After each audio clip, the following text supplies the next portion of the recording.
Welcome to We Love to Hate Everything. I'm Jody, and along with my long-distance bestie Amanda, we live to break down all the things we love to hate. Each week, we scour TV, TikTok, and pop culture and deliver you our unfiltered, snarky takes on everything. Take a moment to subscribe on YouTube so you catch all our live streams and shows, and follow the links in the banner to subscribe to our free weekly podcast and 2 Patreon shows, We Love to Hate TV and Total Request Podcast, where you request the shows and we break them down. Once subscribed, you have instant access to our massive library of hundreds of past shows and recaps. We promise you'll love it.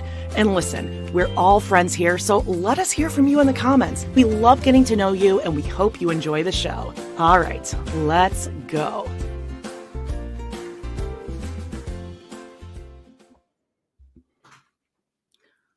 Hello, welcome to We Love to Hate Everything. I'm Jody. I am Amanada. Welcome and happy Monday and happy late Thanksgiving. I don't think I even said that. Merry holidays. Yes. Hope everyone had a great weekend. We both did a lot of crazy stuff. We'll talk about it, but we're happy to be here with all of y'all. I know. We just went over for what, like 20 minutes?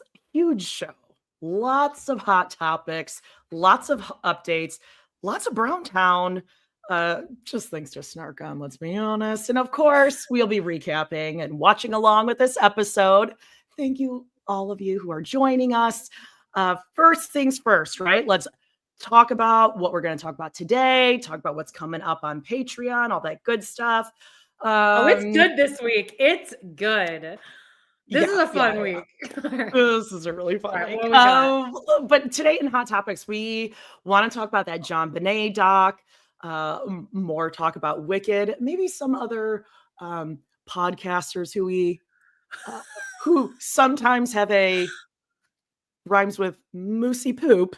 I their recap of the over this episode. I was like, "Oh, you're doing this! Oh, you did that." So we're going there. We're talking about Real Housewives. What else? Tons of Browntown. Lots of good stuff. This week, I saw Wicked again. Oh, and my mom, Carol went to see Wicked, and she has concerns. She has a review. Yeah, we'll be sharing that later. First things first, coming up on Girl Dinner this week. Oh yeah, you read that right. Disney draft. We went through the Disney Touchstone, whatever the conglomerate of Disney, all the movies ever, and we compiled our top list of ultimate Disney flicks. And I think you could probably guess which one of us had more animal-centric movies. I didn't see where that was going. I was at the end, we were like, this really, there's like, somebody should do a study on this. You could see who we were both going to be when we were like 4 years old. You could see our exactly hopes, what we were dreams, like as desires. Yes. So yeah, check it out tomorrow. Yeah, and I mean, this is officially we made episodes. It. Yeah, this part Fart Poo is the first episode of Sister Wives I ever was forced to watch through Total Request Podcast, and should be interesting. People should do like a little buddy episode there and like listen to that TRP episode, then listen immediately to this and see how much my opinion has changed and how much Jody's has stayed. Again, you thought Mary was she was just a real party animal, a real sweetheart. That Mary. I don't know why I would have said that though, because in this episode she's like, yeah, like just really tan and poor Ariola was sick. Tony and McKelty, though, we get to see the actual street tacos. So it's a good episode. Check that out. And on Total Request Podcast, Kathy Griffin, My Life on the D-List. This is season 1, episode 2, I believe. It's a Toys for Tots episode. Mm-hmm. It's a great one. And coming up this month, because it's a big holiday month. All right. You can kind of see the breakdown. What's what? Coming up on Girl Dinner, we're going to be doing an episode dedicated to Waiting for Guffman because we're both obsessed. A Girl Dinner Christmas. It's going to be like the Halloween one where we kind of talk about Christmas, but then probably break off into other like weird topics. Fine. Yeah, our worst Christmases ever. Oh, I'm sure there'll be a lot of childhood trauma brought up. Uh-huh. And then this is hard to read because of the font, but it actually says 12/24 Christmas Eve. This has been requested. We both really don't want to do this, but we're doing it because it's been like 8 years now of people requesting this. Every time I put anything, even if it's like the 420 episode, people are like, you should really watch that Star Wars special. Yep. So God, sorry, you guys, it's light in here.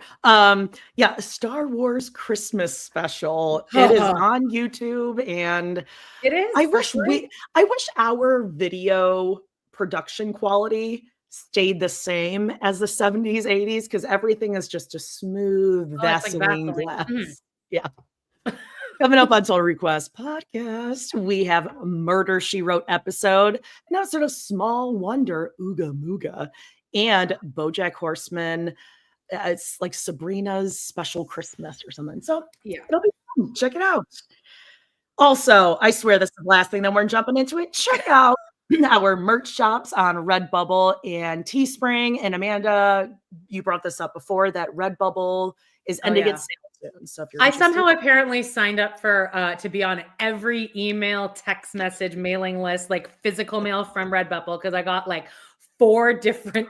It was like a woof from The Office. I got like a fax came in. It was like last day of the Redbubble sale. Getting poked. Getting poked on Facebook, right? So Redbubble sale ends today, the 60% off. It's pretty good deal. It's a good deal. Yeah. Great. All right, Amanda. Woo. Are we ready? Here's something that everyone else takes care of for us because we never think of it. Smash that like. Smash that like. Come on. All right, let's do a little just a little catch up here and there. Last week was Thanksgiving. So here's my little spread at our house. It was just me and Adam and his kids. My kids had Thanksgiving break at their dad's house. No dinner, no actual Thanksgiving feast, but when we say no dinner, it doesn't mean that like it wasn't like a turkey and stuffing. Yeah. No dinner. Yeah. That is wild. That's wild. As I texted you last night, Amanda, I want to be a Janelle so badly, but unfortunately, I'm turning out to be more of a Christine, which I'm like, ugh. Right. I'll be the Janelle. I'm also kind of getting married, but I'm being a BFF Jen. Yeah, I'm seeing some similarities between Cody and my real life ex. So I asked this too, Sam Stewart. That is wild, no new woman. Because I was like, no, well then clearly it's so funny that every woman says this when they hear, they're like, oh, okay, so obviously like he's broken up. Because even like the horrible like new bitch woman would be like, well, you have even Robin Brown would be like, you need to have a dinner. Yes, exactly. You'd be like, oh, what did you do with your? Well, let's make something. Let's order something from somewhere. But to spite Jody, why would you not make this the best? If for nothing else, then for spite. Fucking teenagers, like give them $50 and be like DoorDash whatever you want at the. That's a great Thanksgiving. They would have been like, Mom, we had a pretty fucking killer Thanksgiving. Sick. Anyway, that's insane. That's really insane. So that was my Thanksgiving. Actually, I was super sick on Wednesday. Yeah, you were. And then again on Friday, like my body knew, like pull it together, rally. You're gonna, pull it through for Thanksgiving. So yeah, we had like a great little spread and lots and lots of leftovers, but it was good. Normally I host a huge, 20, 30 people Thanksgiving, and this year was just the 4 of us. It was kind of nice. Huh. Yeah. I made that Teeny's mac and cheese. I put up the tree. Just did the small tree this year. That big one, the needles are everywhere, and then I have to like lug it up and down the stairs and get the needles. I'm just like, what's? Oh, I thought Daphne was going to do that. You're like, well, when I say yes, but I'll be there. And it's like I have to vacuum later, which is really annoying. Anyway, we put out some decorations. We got like a group of carolers back there. Can you see? The lighting. Are they little bears? Well, there's like a bear and 3 penguins. I don't know how those penguins arrived in my house. I was like looking downstairs and I'm like, what are these? I think my mom, every time she comes to my house, she just brings new shit that she got at like a craft fair or garage sale. And then she'll just put them downstairs for me to find, which which is actually pretty nice. I love that. Actually, anyway. I was just going to say, I'm kind of like starting to pull a Daphne thing because as we're kind of, making this new house our own, we did the main floor bathroom and we like painted it like this really cool deep dark green from like we put in board and batten into the ceiling. So it's like this very moody bathroom. And like tons of weird animal paintings and stuff. It's like real eclectic, funky. But we're like, what we want to start doing is like planting little things around the house and then just see when people notice. Oh, yeah. So like we've started just putting like little trinkets, like little things that like hang on this or like over the corner of that. A little picture of penis. It's very Daphne of me. Yes, exactly. But another little follow-up. Let's keep things moving. Last week we talked about John Stamos, right? And I mentioned how I think I put it back on the bookshelf, how we got a John Stamos Stamos biography on his wish list. And I totally forgot as I was looking for photos this week to upload. This one came up because we thought it was so funny when we were unpacking that the packing people labeled this box. I think that person's being funny. I think that's a sassy person. Well, no, they were like very young, dumb. They're like 19-year-old boys, right? That like, straight out of high school, Yeah, they're probably movers, right? Yeah. The funniest part about this is that where it says toy keyboard. So we're unpacking and we're like, toy keyboard, what the hell is that? Opened it up. It was like his dad's old accordion.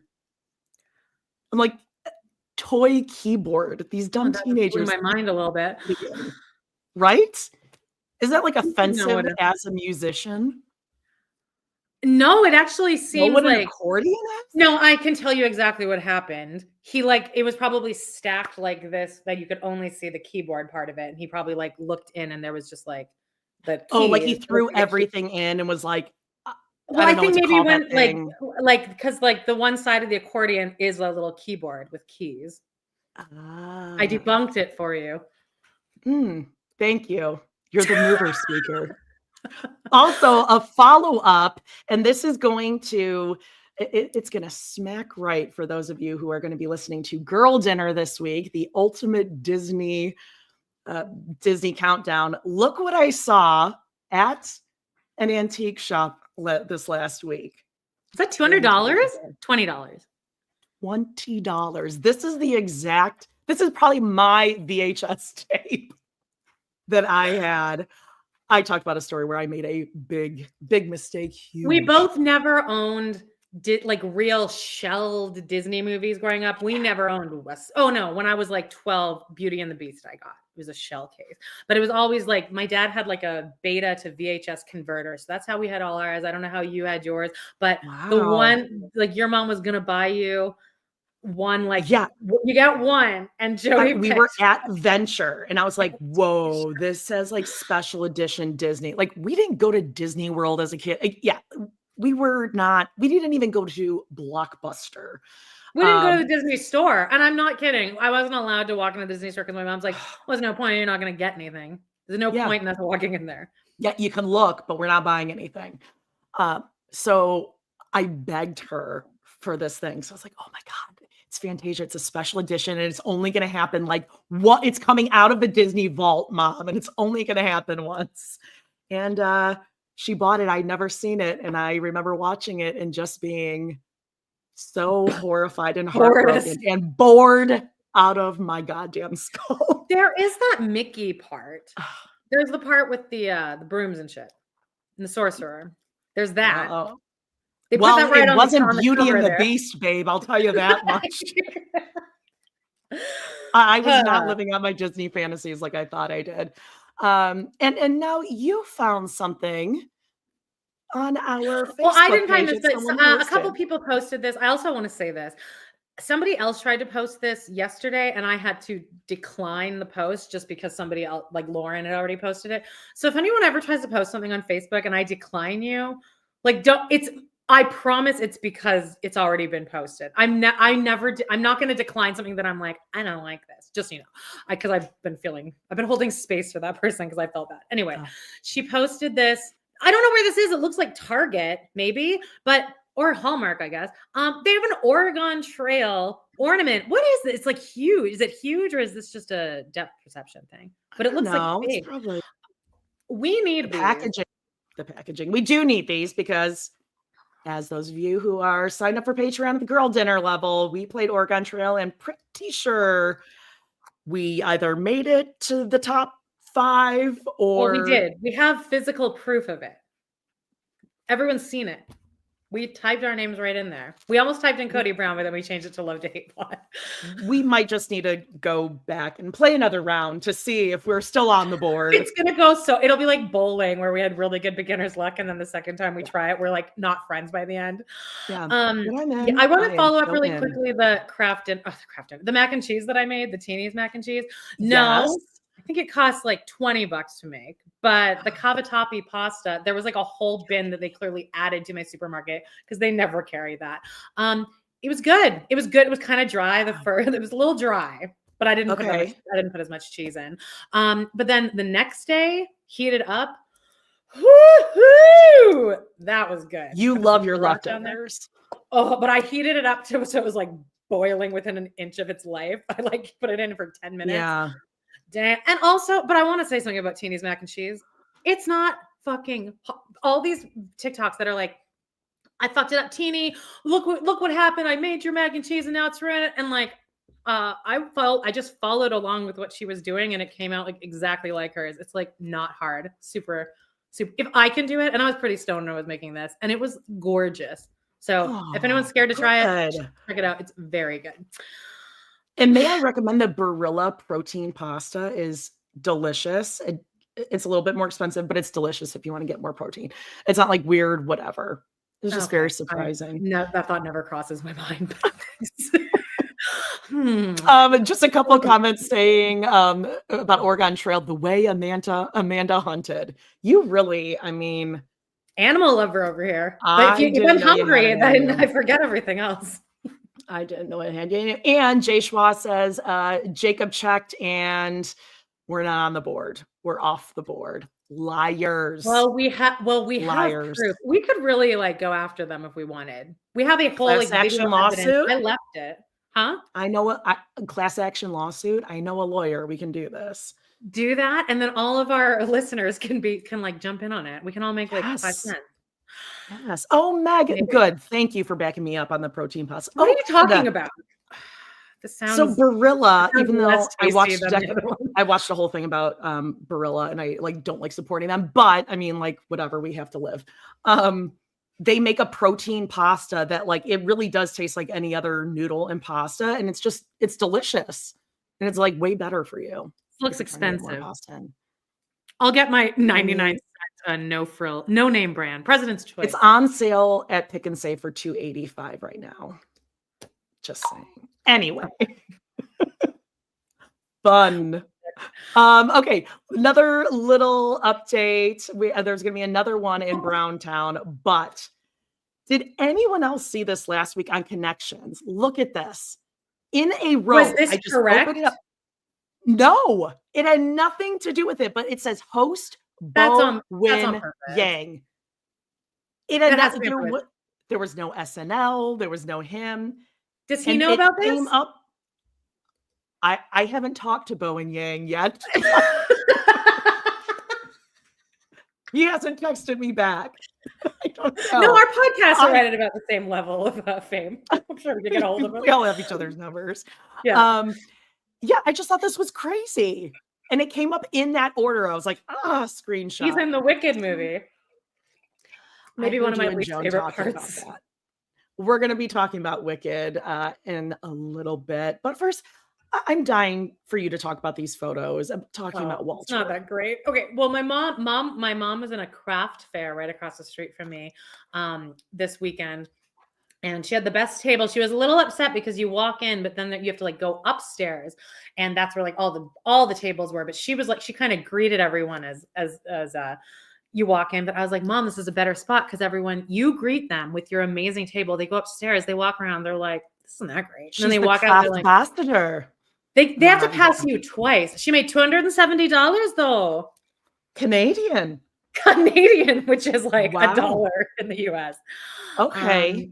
But anyway, there was Off like a the hook designs on Instagram. Is that off right? the hook designs, off the hook crochet designs. Yeah, check her out on Ooh, Instagram. I started an Instagram for her. And she kind of uses it. I love that. It was like a group present I gave to her one year. Where am I here? Walter. So we there was a pet store that was there, and they were doing photos with Santa. I'd love to know the backstory of how this Santa got picked. He's probably like 36, and it doesn't seem like he. I wish I'd asked, like, why are you the Santa? I want to know all of what went into this. Yeah. They were kind of in their own little room. Like, right. Or like, are you like, did you cheat on your wife and like she's doing this to humiliate you? Or like, are you like a store manager and you're doing this because like everyone made their quota this quarter? Anyway, he didn't seem that into it. But anyway, here it is. I'm not wearing makeup in this picture, so everybody calm down. I like busted. But it's me, my mom, and the Santa. Walter.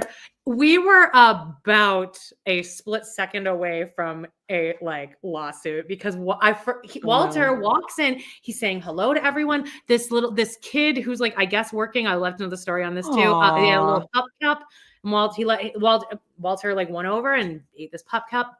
Walter met this other dog that looks exactly like him. Yeah, I was just gonna say, wait, which one's Walter? Walter's wearing a fabulous little sweater there. But these people were like, your leash. They're like, so where's your dog from? And how old is he? And I was like, oh, he's from a high kill shelter in Tennessee. I always love saying that because it's like, he's so tragic. So it's like such a good story. And then this person hits me back with, oh yeah, we saved him from a meat market in China. And I was like, all right, well, you win. Anyway. That was the Elisa Vanderpump thing. Oh, Vanderpump Dogs. Yes. A Yulin or something like that. But anyway, so we walked over to Santa. Walter's being nice to everyone, including men. And I pick him up and Santa's like, I can hold him. And I was like, okay, that's fine. And like, we were passing like this. And right as Walter was leaving my hands, Walter just turned and fucking like bit, but like didn't get him. Like, it was a whisker away from like hitting him. And then I got him back. I was like, oh my God. And then Santa. But he's holding like all the dogs, or most people hold their dog? I don't know. He like reached for him. So it's really his fault. This has to be like a real risk taker kind of Santa. Hey, you guys know this. Do you imagine me doing like any sort of assisting at an I'd be very nervous. Like being like this kid with the pup cup, like greeting and being like hi and like taking the picture? Would you be comfortable with that?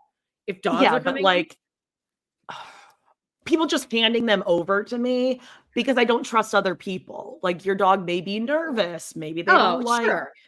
But you have to be able to read dog body language. I sent my cat's throwing up. Just you're hearing a noise. Don't worry about it. I sent Jody a TikTok the other day, and I'm like, I'm genuinely interested to hear like what you would react to this. And it was this like, so the POV is like a person, and they're like walking around this corner to greet this donkey. It was like a baby corner, donkey. Blind corner. Yeah. And like antique barn shed, so it's already a little creepy. Blind corner we're going around, right? And she's like Marty or whatever this donkey's name is, and this donkey like looks up, his eyes light up, and then he runs over and he's like so excited, he's wagging his tail, like making these cute loud donkey noises. And I'm like, you just breathe. He's making these cute loud donkey noises. I mean, like, we know how a donkey sounds like. It's screaming. It is screaming. It's screaming. It's happy to see this owner. And well, they rescued it. Also, there's a backstory there. They rescued him, and he's so happy to see people now. And I'm like, I'm watching this, and I'm like, there's no person on earth that could look at this video and not be like, oh, like in like not want to go like fingies, like just your hand wouldn't just be magnetized toward this thing. And I texted Jody. She was like, no, I'd run. You'd run. I would. If it started running, I'm turning. It wasn't running. It was like, hi. They can do a lot of damage, even though the teeth aren't sharp. Like, I feel like that's more of that's a bigger bite for sure than any sort of vicious dog. It's also behind a big gate. Yeah, but if it's excited, it's going to go right through there. It could jar it. And just the sound of the jarring would get me. I'm not putting my fingers in there. That's for sure. Correct. Again, check out our Disney draft if you want to see how each of us feel about animals versus people. Yeah, that was my thing. Yeah. So Walter, we have a lot more to come in hot topics, but we're just going to take a break for just a second and hear from our sponsor this week. Out with the old, in with the new. New year, new love, new healthy habits. Your health journey has inspired me, Amanda. So guess what this gal just started using? Oh, yes, you told me about this. I have noticed that you seem so happy and energetic lately, and you just have that glow. Oh, thank you. And thank you, Lipozene. First of all, I love that my mail carrier doesn't know my business. Comes straight to your door in discreet packaging. Your neighbors don't need to know what your health goals are either. And you know me, I need simple. So taking Lipozene as my go-to daily supplement is a no-brainer. Lipozene's caffeine-free, so you don't worry about jitters, no heart racing for me. Plus, it's less than $30 a month and free shipping. Oh, yeah, I've heard most of these type of supplements can cost a pretty penny.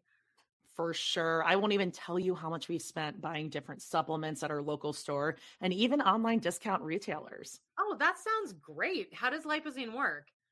So easy. I just take 2 capsules before my meals, and so far, Lipozene's been helping me reach my weight loss goals.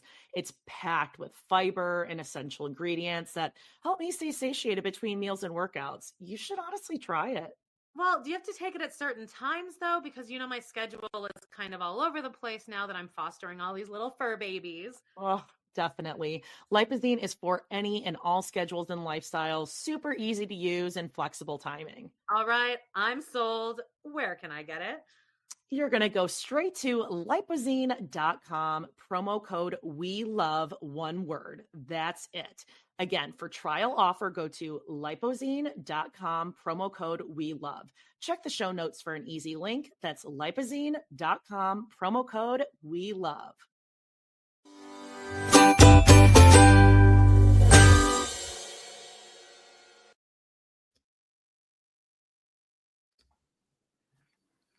And we're back. All right, let's just move on. Jonbenet, what's going on with that crazy gal? Something. There was a documentary. Love you guys in the comments. You're amazing. Look, thanks. Yes. All right, we Jonbenet. See our little boxes of us moving. Okay, just we'll do a Patreon episode. I'm sick. Next week on girl dinner. Yes, no, we know what our next girl dinner is. Yeah, for sure. Jonbenet. Okay, did you watch Jonbenet. Yes, I did, and I'm not gonna lie, I was totally disappointed. Even though I knew with John being on it, he was gonna be like, "Of course, it's not Bert." Blah blah blah. But I was so underwhelmed. What did you think? First of all, I feel like I've seen the documentary because I've seen nothing but TikToks and everything in my algorithm. But from everything I saw, I'm like, I don't want to I watched like, I think 40 minutes of it, but I wasn't really engaging with it. But then once I kept seeing everyone say the exact same thing, like what you just said, it's like, no new information. They left out the second a lot of people were saying they left out a lot of information. I'm like, then why am I watching this? And honestly, in my opinion, at this point, why don't you just come out and be like, maybe it was Burke? That would at least give an explanation and be like, maybe it could have been. And that would be not fine, but that would be like, okay, well, you know, oops. Yeah. I don't know. I mean, but there is something too where it's like, okay, John is still like, if they did it like in an OJ way, if they did it, he would have had the perfect opportunity once Patsy passed to just kind of like, you know, like, for sure. It's a good point. I didn't do that. And let like, things I didn't hear anything, but you know, I mean, I always kind of suspected it could have been her. He should have done that. Well, no, I'm saying like, even if like John knew that Burke allegedly did it. Yeah. I don't want to get sued for my other multi-millions of dollars that I'm barely having. Just got out of one. It would have been a great opportunity for him to just kind of like, you know, take a back seat or whatever. But like, he's still going like, yeah, test the DNA. We need more suspects. That's But why I is that feel it was a what good a point guilty on person would do? Sarah Koenig made that point about Adnan, where Adnan was like, well, if I wish that I had done it, because then I could just, and like, if I had done this, I just would have admitted it by now and not put my family through this. So that is kind of like, why would Yeah. John of Jonbenet still be doing this if he wasn't innocent? Yeah. I don't know. I mean, Everyone's saying there's that guy with that name with the two. I was just gonna say that. What What's is his it name? like? It's like It's like Tank Willis or something. yeah, no, but it's like two Fleet White. That's what it is. Fleet White. Thank you. Yes. Thank you. I knew it was something like Yeah. yeah, I gotta remember who he was, but He was like a anyway. friend, and then he was there at the crime scene later. They were at his party. They came home from that party. Yeah. I mean, I don't think it was very good at all. Oh no, but sorry. Another person. I want to tag go something ahead. onto that. Yes.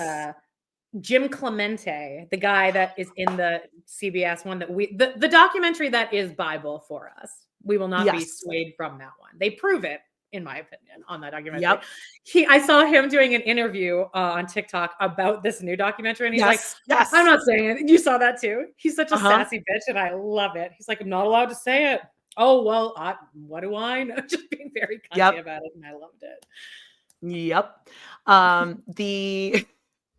The other podcaster who's really into Jonbenet, and really two things from Heather McDonald's podcast. Is this the first one? Oh, okay. So this is the other one. So first of all, she did an episode with her sister, who's a criminal defense attorney. Oh, okay. Thank you for remembering that, because I did mean to leave that and like, oh, there was that other one that and on both episodes, by the way, with the criminal defense attorney, her sister, who is a criminal defense attorney, that one and the one with Dr. Drew. Shannon McDonald Goldstein, criminal defense attorney.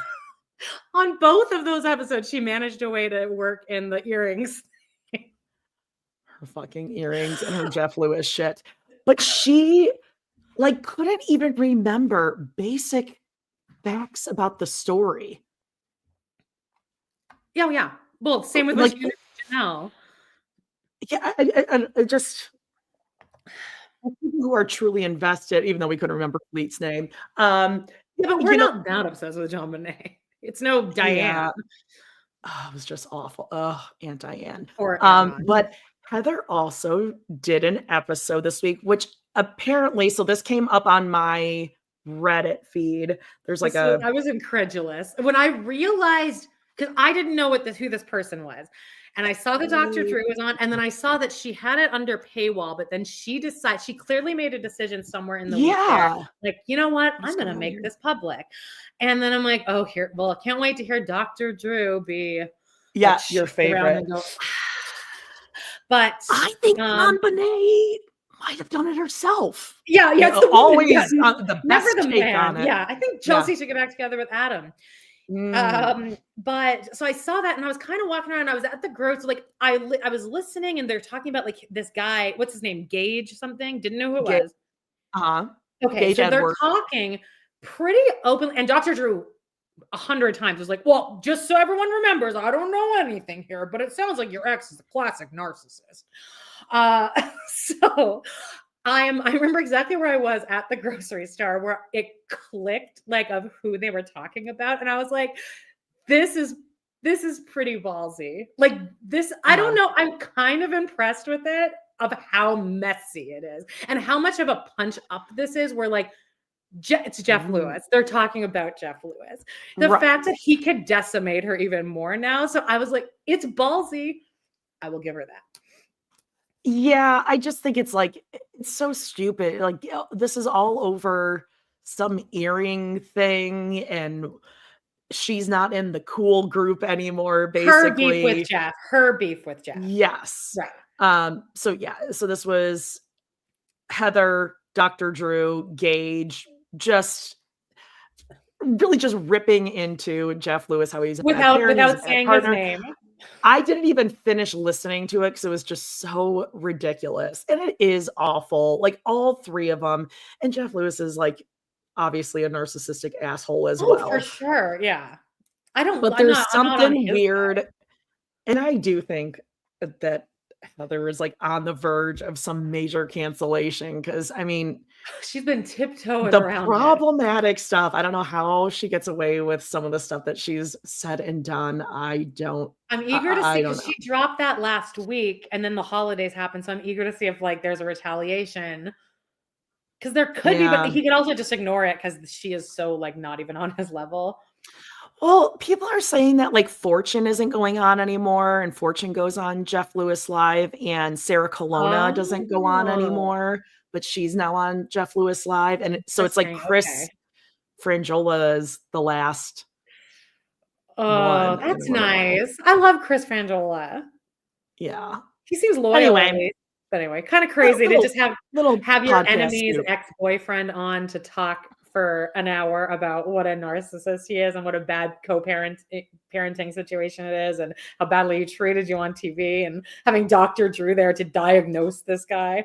And also Dr. Drew, who met Tom Sandoval and spent time with him and then decided, no, Tom Sandoval doesn't exhibit any narcissistic behaviors.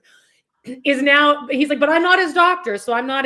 But then on this interview, after 5 minutes, he's like, oh, it sounds like a classic narcissist, whoever it is. Well, he thinks Ryan Edwards is like, he's a pretty good guy. Yeah.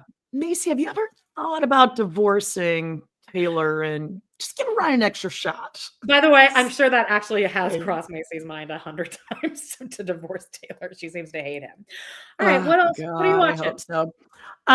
So tell us a little bit about Wicked, and before we get into some housewives and other stuff. Because I saw Wicked again. Okay, but I took a gummy.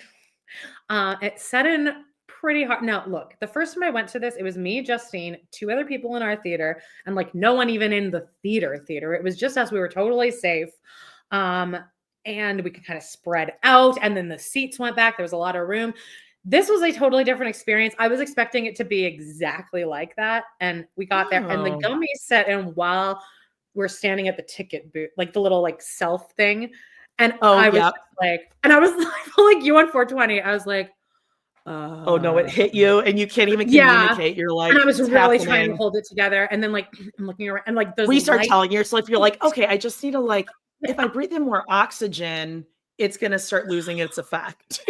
So then we did this, and then we go to the food, and they're like, pick out the candy, and I'm just like, oh God. I'm like, God, I'm like, I need to be sitting down. Decisions don't happen. Finding the seats. That was really where it became like a like all hands on deck situation, because like every seat was taken, and like so I'm like I need to be away from people because I'm going to be talking the whole time and telling you trivia pieces of information that you're not asking for. So I need to be away from people, but you couldn't have somebody like you couldn't leave a single seat. So we're trying to figure out what the best case scenario is, and I'm like, oh my God. So, and there's no like corners, there's no like ends. There were, I suggested some of that, but like, I was like, just pick something. So we get in the theater, I'm wearing these, and the seats don't go back. So it's kind of tight conditions here. Oh, I don't like that. I'm wearing these big boots. So I'm like kind of figuring out like how I'm because I can't leave with my broken ankle. I really have to readjust a lot, because if the ankle's hanging like this too much, it goes completely numb. Oh God. So the whole time I'm like flipping my feet and I'm kicking the woman's back chairs. I'm like, I'm taking my foot with my hand. Anyway, we're sitting there and we're like situated, and I don't know if somebody has the seat next to me. So I'm holding my jacket like this, my huge winter jacket like this. And and people are coming in and people are looking, and it's just that, like, imagine this. And it's just getting more and more full. And I'm like, please, I can't have somebody sitting next to me. I can't. They didn't, thank God. But it was just like 20 minutes of just like me going, like just trying to keep it together, because I was ready to lose it, because there were just people talking and what was moving around. What? And what was your date doing? He was like talking to me. He had no idea until I said something after. He's like, oh, you seem fine. I was like, okay. So I was like, I wasn't talking. But anyway, once the lights went down, I was okay. And then he loved it? All the popcorn. Yeah. Everyone. And everyone in the theater was super chill. I was really trying to assess like Those two look like some theater people right there. But I think that nobody sang, nobody clapped. There was no talking. Some girl next to me, I was a little annoyed with because she was clearly a huge Ariana Grande fan. She was a giggler. So she was giggling at literally everything Ariana did. But then I'm in my head, I'm like, well, Amanda, this person is just enjoying the movie. You're the bitch here. So anyway, she was fine. I feel like a lot of it was people going for their second time because there wasn't a lot of reaction to some of the surprises. Oh. So it's interesting. Okay. I think but the theater was totally full. And I think it was mostly second time people. And there were times in the movie when like little spoilers would happen where you would see a bunch of heads like lean over to the person next to them to like explain stuff. So it was another actually really fabulous movie going experience once the lights went down and I could kind of get my shit back together. Lovely. I love that you're now on like the expert level where okay, you've gone the first time. Okay. I've watched two Slimes tutorials. Okay, see, that makes sense because I was going to say, even though this is your second time. So like, let's say this is your fourth time. The second time you are that person being like, oh, I know what's going to happen. I know. No, I for sure was. Just watch this part. You're going to need to know this for later. And now you're a step beyond that where you're like, this is their second time. Now you are observing people. Anyway, it's just such a good movie, and you need to see. I know you were sick as death, and you did like the whole like fun driving day yesterday, but you need to go. Oh yeah, for sure. We want to go see it. Now, my mom, Carol went with my niece who's like in her early 20s and sent me a little review. So I would like to read this for you. Oh God. Okay. Did you send me this one? You didn't. You sent me the first part of this, but I don't think I saw this one. Oh, okay.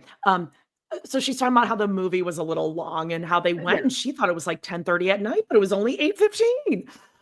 She's talking about kids. To hold their attention at that age, I think it would be hard. I wasn't waiting for it to end, although I was wondering everything about it was very, very good. I'm so confused about the story though, because it's Wizard of Oz, but no Dorothy ... It's a little confusing how they're mixing. Yeah, the two stories. Fine. Carol giving out the spoilers. Carol. I did see the play Wicked, which was good. I don't remember how the green gal became the Wicked Witch, and she had a sister and her father's in the picture too. Confusing to me. ... You mean it was trying to explain it to me? I think she meant Elena was trying to explain it to me. There was some sort of autocorrect situation. Something happened there, yeah. It's a little different take on the story. Elaine was trying to explain to me. You had a few laughs about that. We had, and then she corrects herself. Your mom is a ... person too, eh? Oh, a dot. My dad should have a conversation. It'd be all dots. Well, it's either 2 or 4 dots. Elaine was trying to explain to me, ... You had a few laughs about that, which I think she meant we, and then she corrects. We had a few laughs about it. ... To which I always said, oh, that's like when you went to go see The Departed and thought Matt Damon and some other guy were the same person. I said, oh, I'm the same way. I need Cliff's notes. And she said, no. ... I went with Dad, I think. Anyway, that's a very coffee alley response. Yes. Not denying the fact that she thought Matt Damon and Leonardo DiCaprio were the same person the whole movie. You see where I get it from. Well, but, I can't wait for you to see green gal. The green gal, yeah. The green gal was a little confusing. You would think, Auntie Krista, that she uses voice to text, however, she doesn't. And yet somehow she turned off predictive text, but it still comes through. So we'll see about that.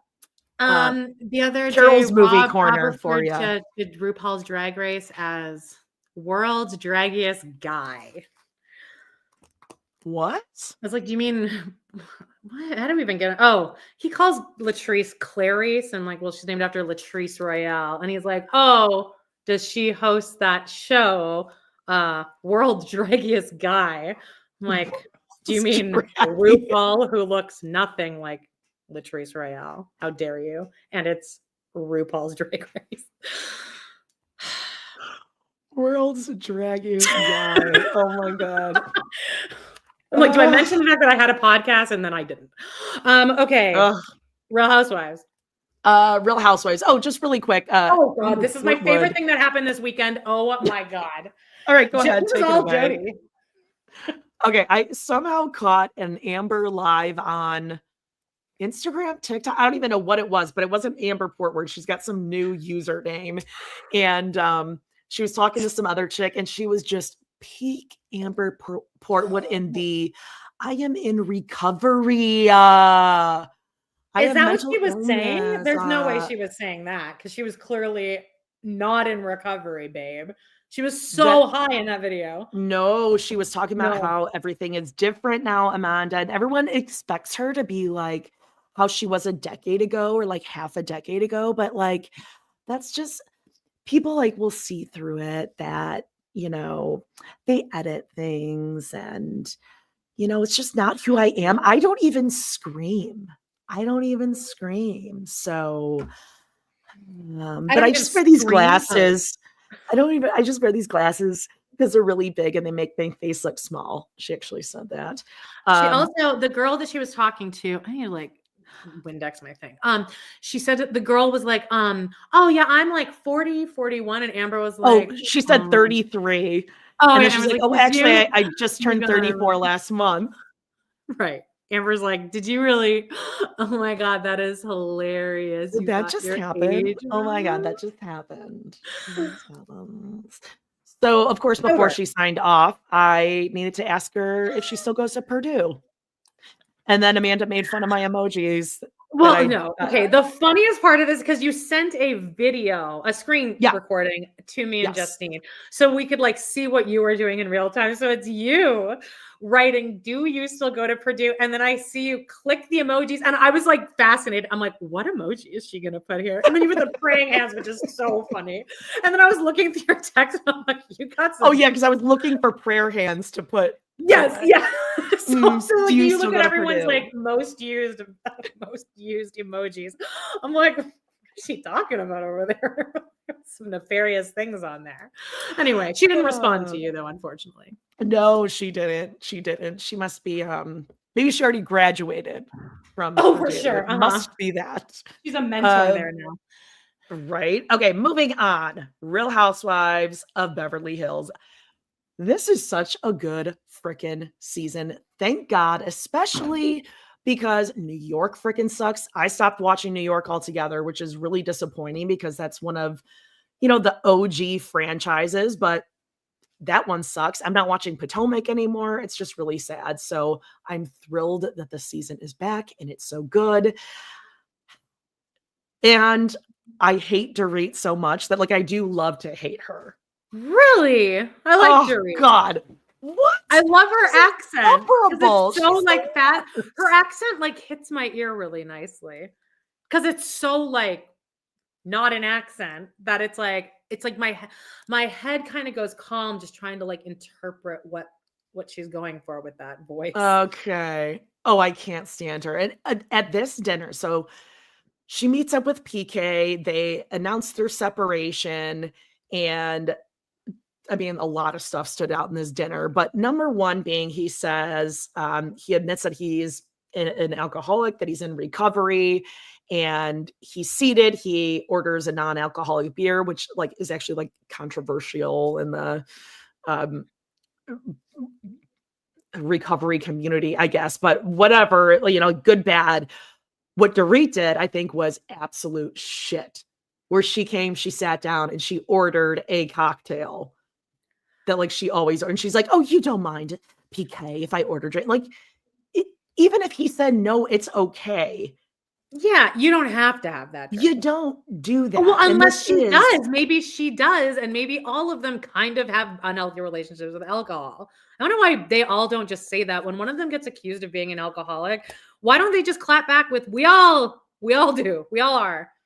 And I just thought that was like so like that's just even beyond textbook narcissism or just self-centeredness. Or just like a very I would do that for a stranger. Like Oh a yeah. stranger that I didn't know was in But it recovery. is, I I wouldn't guess it is order a kind of a drink. narcissism thing. Cause I was gonna say, like, I guess maybe they would they just weren't thinking about that, about the other person, but I guess that's kind of what the definition is. But Sheena Shea on Vanderpump, which you're watching now Oh, with your God, hands yeah. tied Adam behind your back. started watching and I walked in. I'm like, what are you doing? I don't know why you're so annoying with this kind of shit though, because me and I can't Justine stand that. have been telling, yes, I know, but you have to like really like you have to force yourself. But I promise that it is, Can't. everyone says that. I wish I could go back and watch season 2 through 6 again. It's so good. It's shocking. Shocking. And to watch the Sandoval arc is just a fascinating Well, it's in thing. the background. I'm like, ugh. Well, anyway, Sheena Shea was married to Shay, and he's an alcoholic, and I think he's an addict. And she in the season was like, I don't want you, because like she's like, well, I'm gonna leave you if you need to get sober, you need to not be like this. So he's like clearly struggling with this sobriety thing. And then she's like, I don't want to like go on a vacation though and have you not drink. It's like not fun. Like I just want you, why can't you just go and have 1 or 2 drinks like the rest of us? So it might just be. So it's just like, you're so stupid. She's like, I didn't understand addiction. Oops. I'm like, how? Why? You're 30. You're not 12. Yeah, Adam's like fascinated with Sheena's face. Oh, it gets. He's like, her nose her scares me. He's like, just there's something. lips become more platypusy as the seasons go, and she's just very. She talks like that. Oh, okay. Anyway, I also just like this scene. I mean, both of them are just the ickiest, slimiest people, but I did love that she's like, well, we talk 5 times a day, PK. And he's like, well, we're not going to be doing that anymore. And she's like, what? Yeah, when you get divorced, you don't text each other 5 times a day. Well, like she is so delusional that it's just a joy to watch. I just want to point out here, Jen says, you don't watch because you like them, Jody. You watch because you hate them. Yes, none of them are likable. Exactly. I could have used more Garcelle last week. But anyway, Salt Lake City. I hate this. Like I was loving this trajectory with Bronwyn and her husband and this like Bronwyn going after Lisa thing, someone putting Lisa in her place. And maybe I'll just be the asshole that's like, I still don't care about Mary's storyline and her son. Like that, it's awful. I was thinking that today when I was in the bathtub this morning. But like, I still don't like her. I still don't want to watch her. I'm going to say that I don't really care. Like, that sucks. Like, that really sucks. But it doesn't make that you a good person. She's like some hero now. You're still a horrible You know what really person. sucks? That the money that he spent on these things, you were stealing from people. Yeah, you're who an really actual needed cult it. leader. Yeah, Sorry and like you that I don't think you're a hero. Yeah, you still were an hour late to meet Meredith, although Meredith is like, Well, Meredith is just an alien now. I don't even think she's human anymore. She can get out of here. And then this whole thing, I'm like, now we're going back to doing these stupid things. Is that Heather Gay? Backyard. Yes. Oh my God. I see. I didn't watch this episode. I just watched that whole Mary clip with her son. I think you could just like skip it. I was like, oh, now we're just going back to this whole thing. And I was personally offended because they obviously stole these green banker's visors from Janelle Brown's From Janelle. because as we know, Janelle is hard at work. You know what I don't. Can I say something about Heather Gay? She's on Ozempic, like most of the world, and I don't like her because like this isn't me not liking her because I liked her better when she was heavier. It's that there's like 2 ways people go when they lose weight is they can just, carry on their cool developed personality from before and then like not make that their new personality.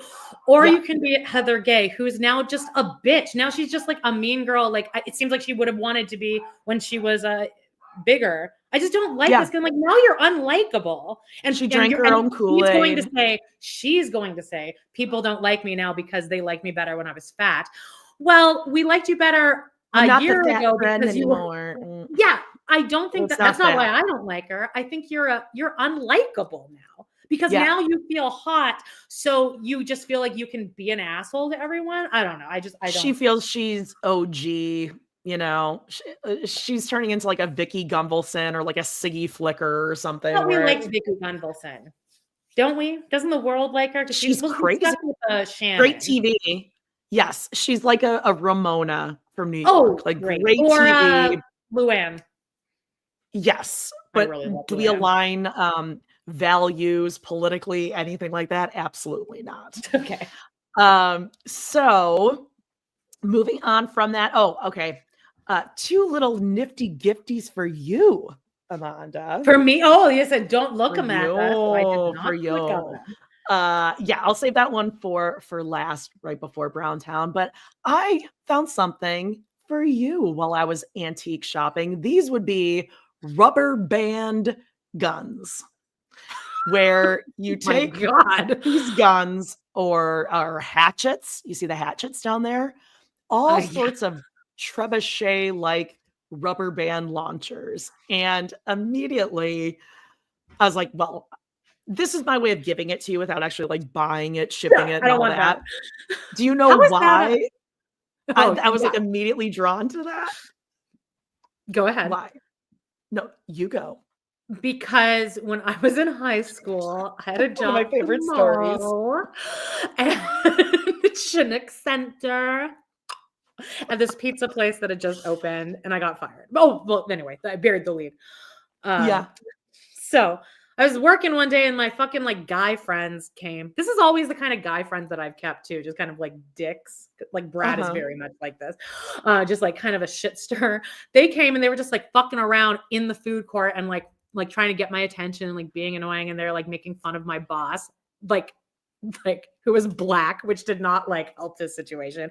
They're like fully bullying him. He didn't like them. He knew that they were making fun of him the whole time. They were like shooting rubber bands at me while I was working. And then my boss was turned and I watched them aim a rubber band and then it go like past my head and then like hit my boss right in the back of the neck, bald.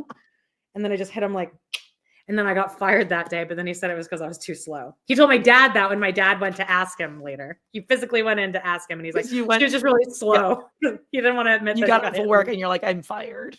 Why? Yeah. Because a rubber band shot and well, I didn't tell my dad that. I was like, I don't know. So my dad got out of the car. I find that story so funny. Yeah. This poor guy probably making barely above minimum wage.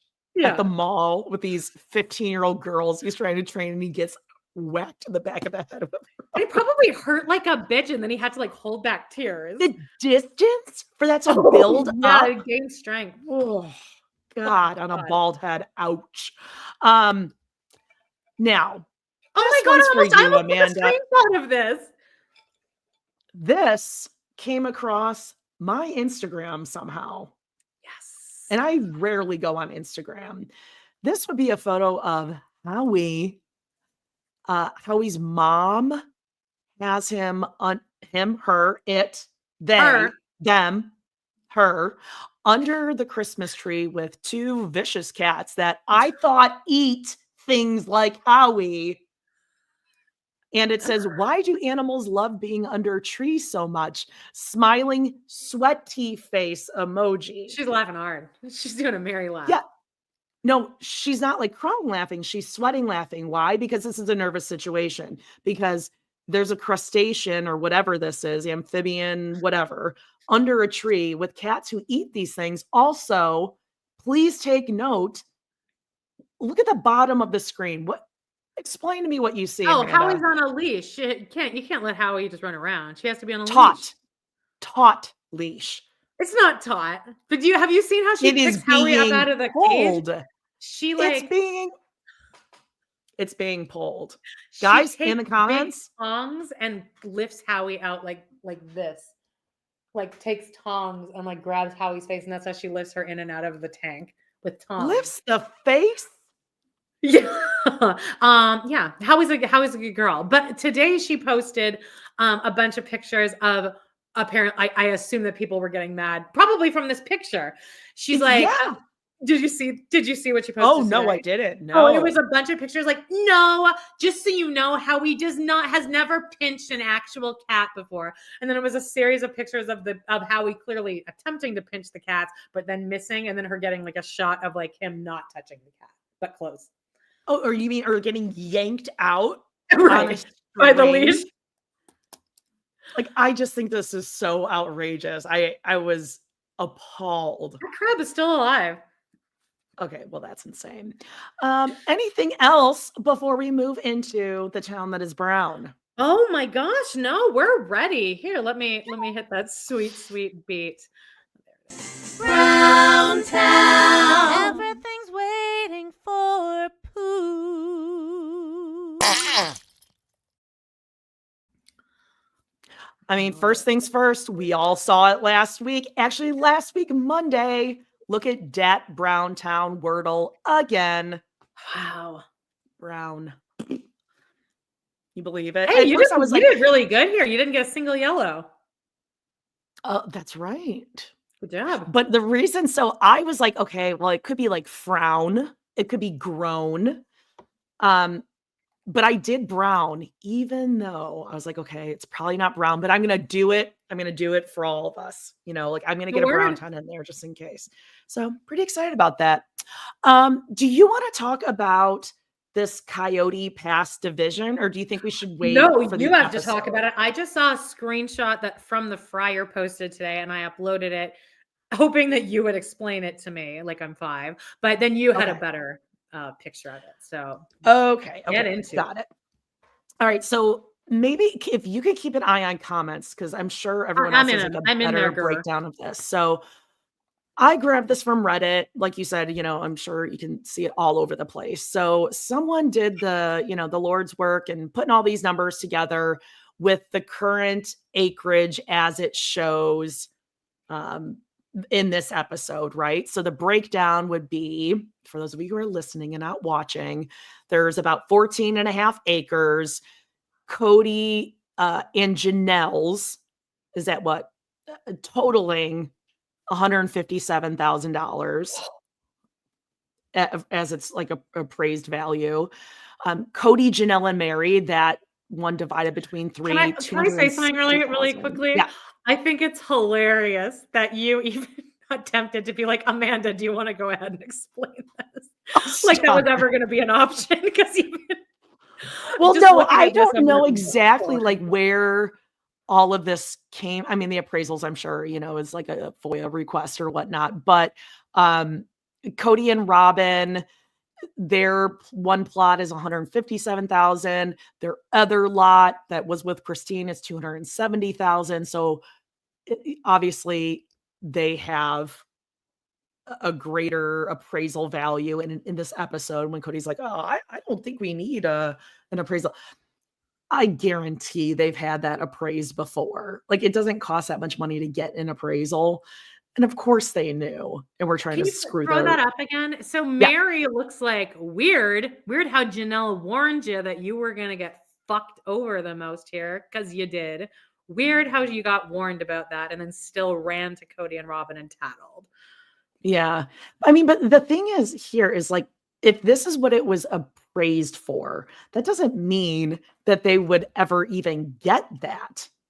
Oh, this is just when this is them getting appraised. Oh, this is what the current.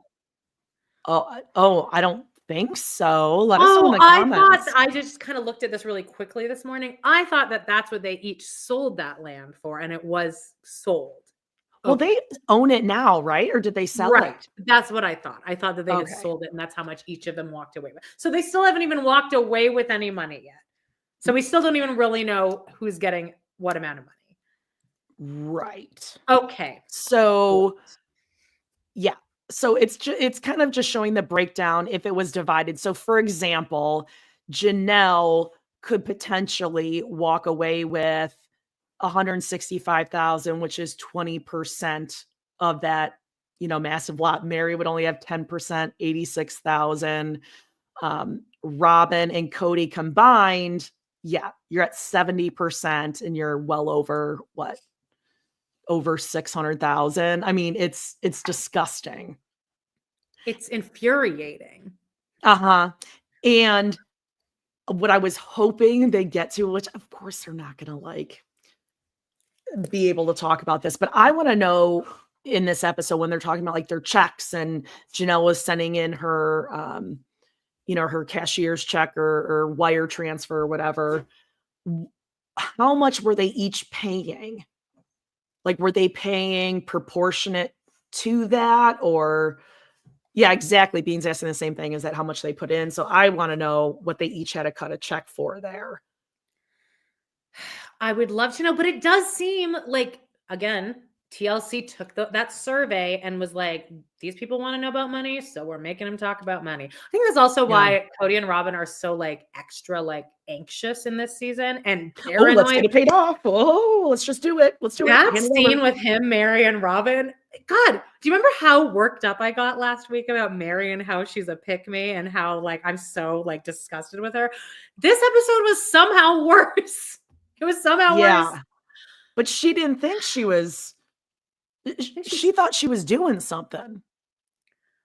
That's what the weird thing is. Like, Mary thinks she's being like a boss babe, single queen, but she's not at all. I would love to know how much of a hit her company Worthy Up has taken since these episodes have aired, because wow.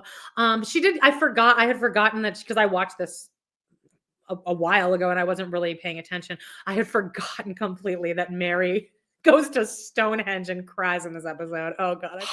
Yeah. Stonehenge. It makes sense somehow, It's like, God, of course she does. Oh, okay. Well, anyway, we'll get into that in the episode. But all right, weird the appraisal. But okay. But at least it has been appraised. But then Jean was saying up there that those are from 2018, except whoever posted that said that this is from 2022 or 23, whatever. I don't know. It remains to be seen. And all I really care about is how much money they all walk away with at the end. That's all I care about. Exactly. So let's see. Should we jump into, really quickly, I'm just going to throw out my real quick 2 more flea market finds, antique finds. I thought that this would be very Christine, because I feel like I've seen it in her room or something. Oh, this is a princess. Christine. Yeah, that looks like her dress, except in white, which she wears to the recommitment ceremony. That you could tell that she was devastated in and was like, I guess I'm wearing this. She like hated it because it looked bad. It was a bad She looked like she was a singer in like madrigals. Yeah, and then Janelle standing next to her like she's in an episode of Dynasty. Oh God. And the royal blue. And then I also found this Temptations from QVC. Hey, it's everywhere. Yeah. Did you get it? I you know don't for like sure.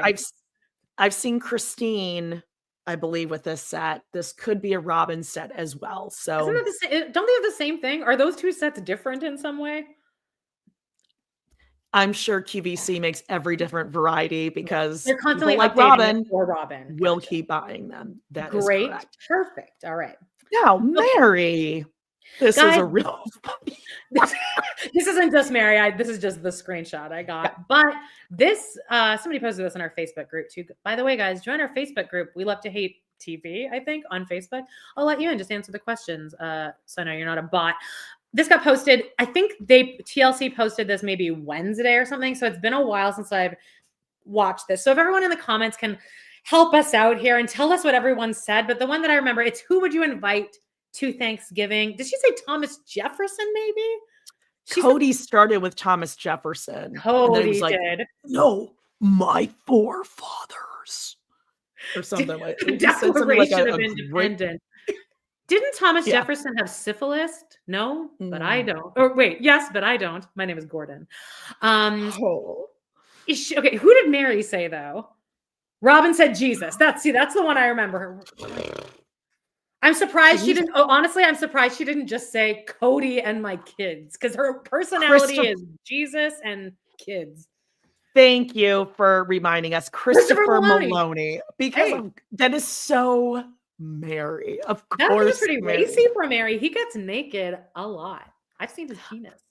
I think Christopher Maloney, like an old TV guide of Christopher Maloney, is Mary Spank Bank. That's a good Spank Bank, though. Because it's better, but it's just Christopher Maloney. Well, okay, but I don't know. I feel like she picked someone way lamer than that. Christopher Maloney is evergreen, and he's like a gay icon. Who did Janelle say? I don't know. She's like, just my friends and family and some good food because I'm all about the sides. I really enjoy sides. This is what happened here is Christine posted this, but I think she just posted, this is probably something that Janelle should have done, but Christine's like, I'll just do it for her. But it's like, it's a screenshot of Janelle answering a question about turkey. And then this was a survey on whether or not you like turkey at Thanksgiving. Yum, give it all to me. Not or small part of my plate. So no turkey or small part of my plate. 50-50 on that. Wow. What else? Christopher, what did other people say? Cody said, I'm surprised Cody. Oh, wait, Cody did say NRA person, right? Pew pew. Well, I thought he said like ancestors, like one of his great grandfathers. Yeah, but doesn't he say who's the head of NRA? Charlton Heston. Didn't he say Charlton Heston? Oh, you're right. Did I just project that? No, he said something like that. You're right. Yeah. I was like, okay. Of course, Cody. But you know who he wanted to say? Nicholas Cage. Okay. I promise you he has some sort of poster in his house. Nicholas Cage. The Cage Man. And then sorry, Cody and Robin go into gluten-free. Well, I'm gluten-free after all. Oh, and what does Robin have on her plate? Up. She just has some veggies. I was incredulous when Robin said that. I'm like, I saw your Chinese buffet food, Robin. Your plate of chicken lo mein was overfloweth. And second plate of only desserts while Mary's eating a wet iceberg salad. Yeah, Janelle too, because they were on diets. Yeah. Yeah, but she just has some veggies and then just a now little that we're bit gluten free, just a little bit. Which is also that itself says how much of a patriarchy happens in that family. That Cody's like, I'm gluten free, even though I'm sure he's not. Like, I'm sure he doesn't have. No, he doesn't actually have it. No, he thinks he has it, so he can actually buy the more expensive things at the store. Like, he is that guy. Yes. He would like the shit that you liked, that Barilla. That's what Cody's buying. You and Cody can have dinner together. So the fact that Cody has decided he's gluten-free and then Robin's like, well, now I'm gluten-free. It's like, you don't have to be gluten-free, bitch. Right. But now the whole family is. And Solomon, too, has so many health risks and allergies. Again, probably none diagnosed, just like Dayton with his autism. Asperger's. Yes. Yep. I was just going to say, it just like gives them an excuse to like do things like very special. To be pretentious. It gives them an excuse to be pretentious. Yeah. Yes. Or like do takeout more often from certain places. Or it's so hard to cook at home when you're gluten-free. Takeout. She weaves some sort of way into spending more money. And to having a more expensive lifestyle. An addiction. It is an addiction. Speaking of Janelle, she and Madison and Caleb launched a new branded logo, Tata Farms, building beauty from the ground up. Does this bother you at all? Like when you read this, when you saw this, like I feel physically uncomfortable reading and looking at this. What do you mean, like a sensory issue? I feel like the flowers look dead. Okay. Oh, okay. So I was thinking like more the motto itself. I feel like it should be like they were so close, but it should be growing beauty from the ground up. Oh, yeah. Building beauty. This sounds like a makeup brand. Like, are you a modeling? Like, I just think because they're growing flowers. None of this and the phrase "from the ground up" is like you are growing it. Well, you build on the ground, Jody. None of this fucking matters. All they had to do was put out a T-shirt. Clearly, we're gonna buy them. At one point, they were like, "Which of these 3 designs that all look alike do you like the best?" And it's like, 2, whatever. Just do them. It's not the design. It's just like the motto or the logo. Thank you, Lauren. Like it should be better than I could. Growing beauty. Growing. Yes. Again, I think you're the first person that's even really thought about it before. Everyone just wanted to give Janelle money, so no one cares. Also, this is not actually going to be a thing. This is now a T-shirt business. Okay. Well, I mean that's fine. I love her, and I will buy something from it. But I was just like, no, it should be growing because they're flowers, and flowers grow. And you said from the ground. You should let her know. Grow from the. You can always write. Donna Rides could jump in there. It's more of a coffee alley. That is flying way too close to the sun. You think I'm gonna reach out and talking to Amber? Who were you talking to her as? Love to hate? No. You should have been like, you still owe my friend a cameo. Still waiting on that cameo. Oh God, no, I can't. I'm afraid of her. Yeah. Although she is clearly a changed woman. Yes. So she doesn't even look good on Amber or go after anyone with a hatchet anymore. Or her boyfriend didn't go. It was a little surprising when her boyfriend turned up alive. I'll give her that. Baby steps. Other great things in the news are Janelle's pies. Amanda, pies. I love making the pies today. I'm always glad when there's an excuse to cook for the kids. Hey, I feel that. Now, these appear to be 2 pumpkin, 2 apple, something on top. And then where my eyes immediately went to was that very, very undered pecan pie. Oh, that's why you took it. Because you sent that back to me in the screenshot. And I was like, looks fine. Look, Amanda. I don't think I've ever had a pecan pie in my life. Like, I don't think I've ever been in an experience where there was a full pecan pie in front of me. Am I crazy? Like, I feel like there should be... What do you think is wrong? Or do they sink in too far, maybe? It's not aesthetically beautiful. I think it is the filling to pecan ratio is not ideal, and I agree with Lauren. May need to be in there a little longer. Something's up with something's hinky with it. It could be a number of things. Can I tell you a story about Lady Watch? Lady Watch, which is I'll sing this from the rooftops. That show should have started 5 years later, and they would be like the biggest podcast on earth right now. It's just so fucking unfortunate. They were in there and they were so good, and then Patreon happened right after they ended. But I still listen to them. And one story is that they were talking about a Friendsgiving they both went to, and this is the classic that how Amanda thing to do, because I am exactly like Jason. He made a pecan pie, and I think he'd been like talking about it. Like, I'm going to bring this pecan pie. I've never made one before, but I'm bringing a pecan pie to this Friendsgiving, and he made it, and it like didn't set. And so then like he was so concerned the whole party, and then he just like started getting like more and more upset about it, and then like he wouldn't let anyone have any. So Brian's memory is like looking over in the corner, and Jason's just sitting there by himself in the corner, pissed off, and just eating the pie by himself with a fork, just so that no one else would have to eat it. Oh my God. Which is I can see myself doing that. Yeah. Oh, I'm 100% always like, you don't have to eat it. You don't have to eat it. It's fine. But it's just him angrily eating this pie and being so mad at himself and like not being able to pull out of it. That's happened to me before. Pecan pie can be a little tricky. I get it. Bring it back around. Janelle tried. She loves it. Yeah. What else was Janelle working on over the holidays here? She was working on a pretty good Instagram post, because this is a pretty solid post. No notes, really. Maybe take it from the actual not upside down angle of the puzzle. Yeah, I was just gonna say thanks for that. Maybe she's like, well, I don't want to give it away. Oh, it's a Yellowstone puzzle, which of course it is. Of course, Janelle. She loves the outdoors. Who is when the mountains call? Because I feel like that would be Janelle's crush. Kevin Costner, maybe. Kevin Costner, the Cost, JFK. Okay, and then this. I'll let you read this.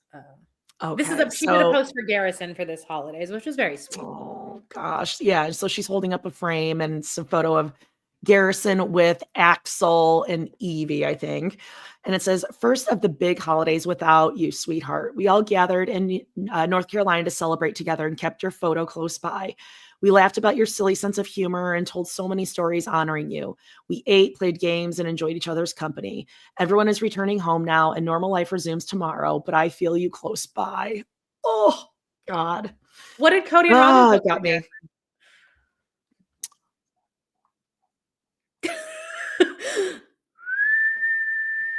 The sound of a tumbleweed rolling by. Speaking of which, we'll get into Instagram comments in a second, but anything else for just Christine?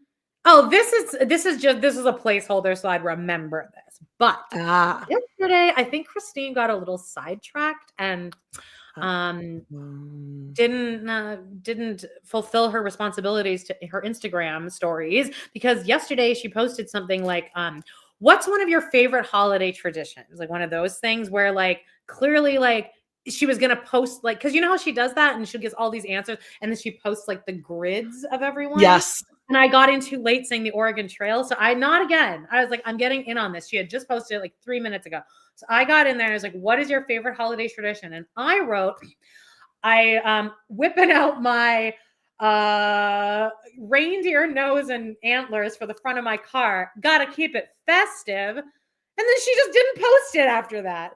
Wow. She didn't her again. No one got their holiday traditions shown to the world. Was it under our account? Maybe she saw that hate. Girls. She saw hate. You can't do that. She's about she love. ruined the day for her. She's like, I'm not going to post any. They're not taking this seriously. So no, not today. Speaking of reindeer cars, which, you know, I don't like, I saw a new variation this year, which I do approve of. So I'm going to prove that I am not a Scrooge because I do love the holidays. It was 2 candy canes, like where the Rudolph ears, antlers would be on the car. It was just 2 candy canes. Fine. How is that better? I haven't seen an actual one because it's not an animal. It's not a car prancing around town pretending to be an animal. I prefer the reindeer. And it's not unique anymore. It's not like, you know, the first time you saw it, you're like, oh, that's cute. You know? I'm going to buy those. Okay. I'm going to put them in my car. Fun. I fucking will. All right. Let's get to some Instagram comments so we can jump into the episode this week. First up on Robin's Instagram. Robin, love will save the day. Hashtag God is good. Hashtag love one another posted March 11th, 2019. This is pre-pandemic, folks. And one day ago, and I checked these this morning, Robin can't to destroy the family by giving Cody sex in any way he wanted it. Blowjobs, anything goes. All of this is anything goes. You think she does? Yes. Yeah, and I think he doesn't shave the area. I think she's pulling pubes out of her mouth for like. Oh no, I think he does. Hours. I think he spends a lot of time. I don't think he does himself. Because I don't think he respects women enough, and it's gay to shave your balls. Okay. Oh. I think he doesn't care. He's like, whatever. She's fine down there. I don't want to think about it anymore. I'm trying to think too hard about it. And I was like, ooh. Of Robin walking around her house later and just going, oh God, don't stop it. Stop that right now. Don't you do that. All right. Bets Mac says 8 hours ago on Robin's Instagram, hey, Grifter, you must be jumping for joy that you ripped all of these women's money. You disgust me. Karma. Followed by Sherwood Strong. Do you or Cody realize that people watch the show and know the truth? Yeah. Boom. Simple.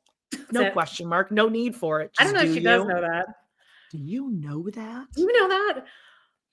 All right. And take it away. 299 weeks ago, Skills Mamas says, serious question.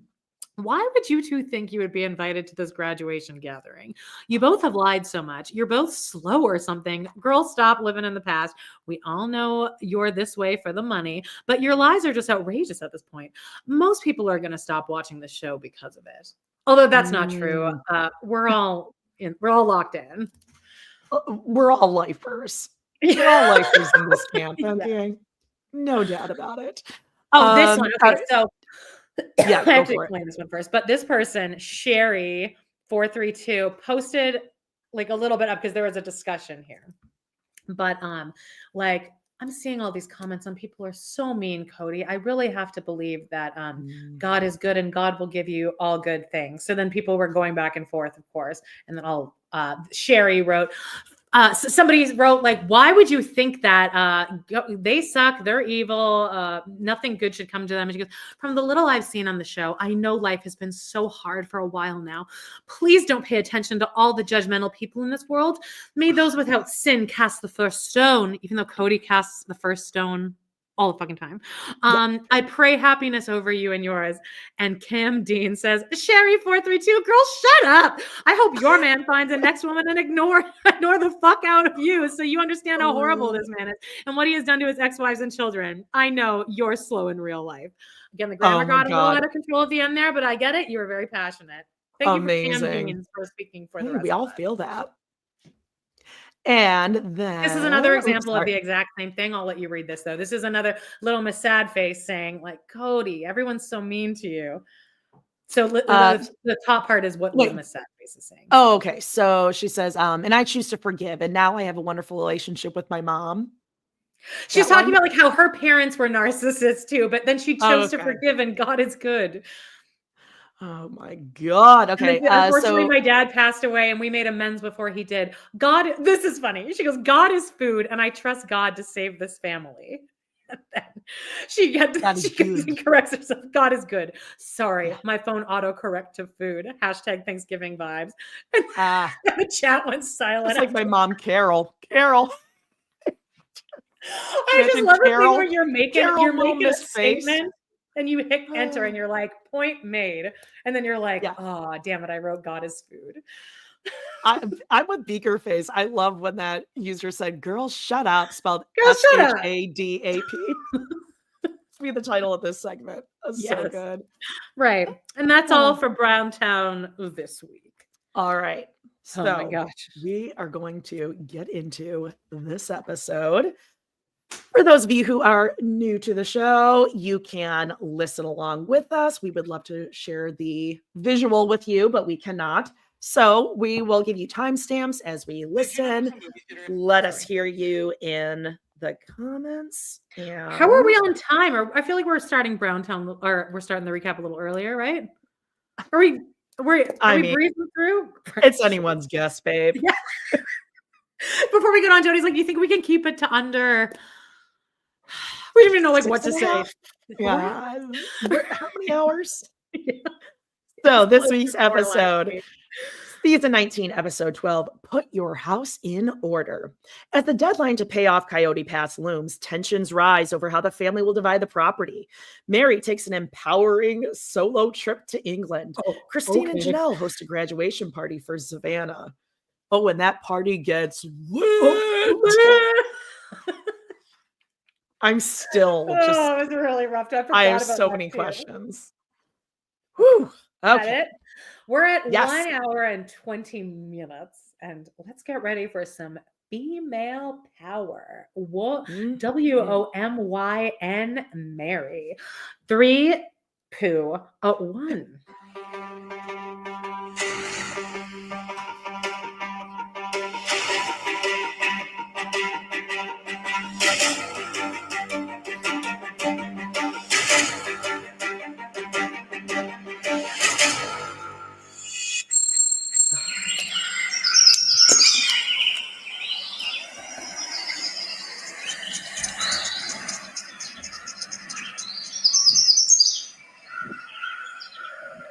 What is that? Sheep? Goats? That was like 11 seconds of silent B-roll of like some camels walking around. Like, I don't know. What was that? Like, I don't know. What are those? What would be local to goats? Let me look. Emu? Go back. Well, first it's like a little like spurty water. Great. Irrigation. Sprinklers. Irrigation, yes, of course. These are sheep that have just been shorn. Job I would never do. Have you ever seen a sheep being shorn? It's violent. Yeah, I don't like it. They're fine though. They love it. That's what they say. The people. Yeah, well, all right. 149. Just like I'm sure they love fingies in the face. They do. Oh, we're back with Cody crying. Okay, right. I had forgotten. The sounds of Cody crying.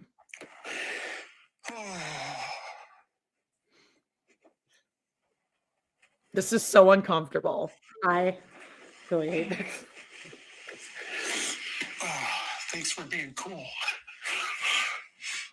Oh, thank you. Guess we can be best friends now, but you have to get in line behind him. I'm sorry, she's not taking applications. Goodbye. See ya.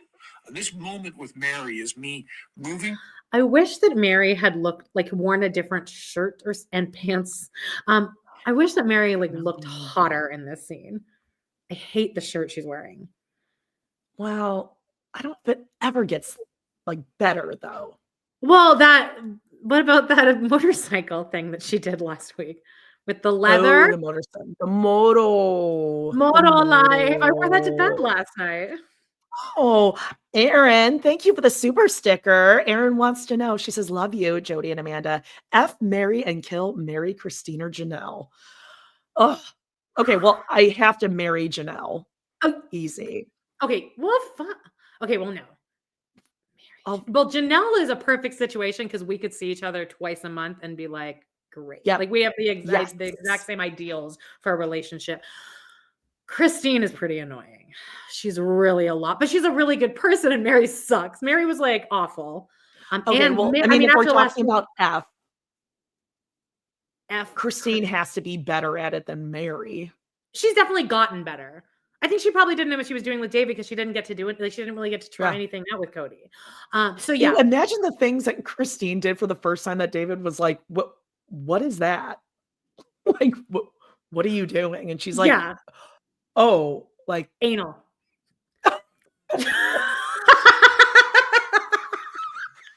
She's like blowing him and like twisting his ringlets or something. And he's like, wait, what is?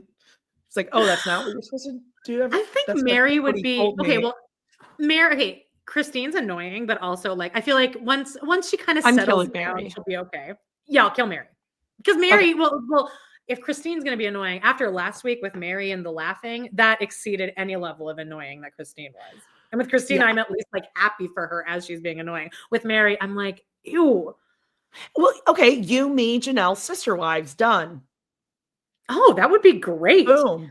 You would be I'd probably be the Mary, actually. You'd be the Christine because you're like nurturing and you could like, you love to cook meals for 100 people. No, I don't. And I would be like, don't walk through my fucking living room, please. Get out. No. That's not how the mugs go. I'm at 228. Okay. From the anger. Good question. To just this moment of grief.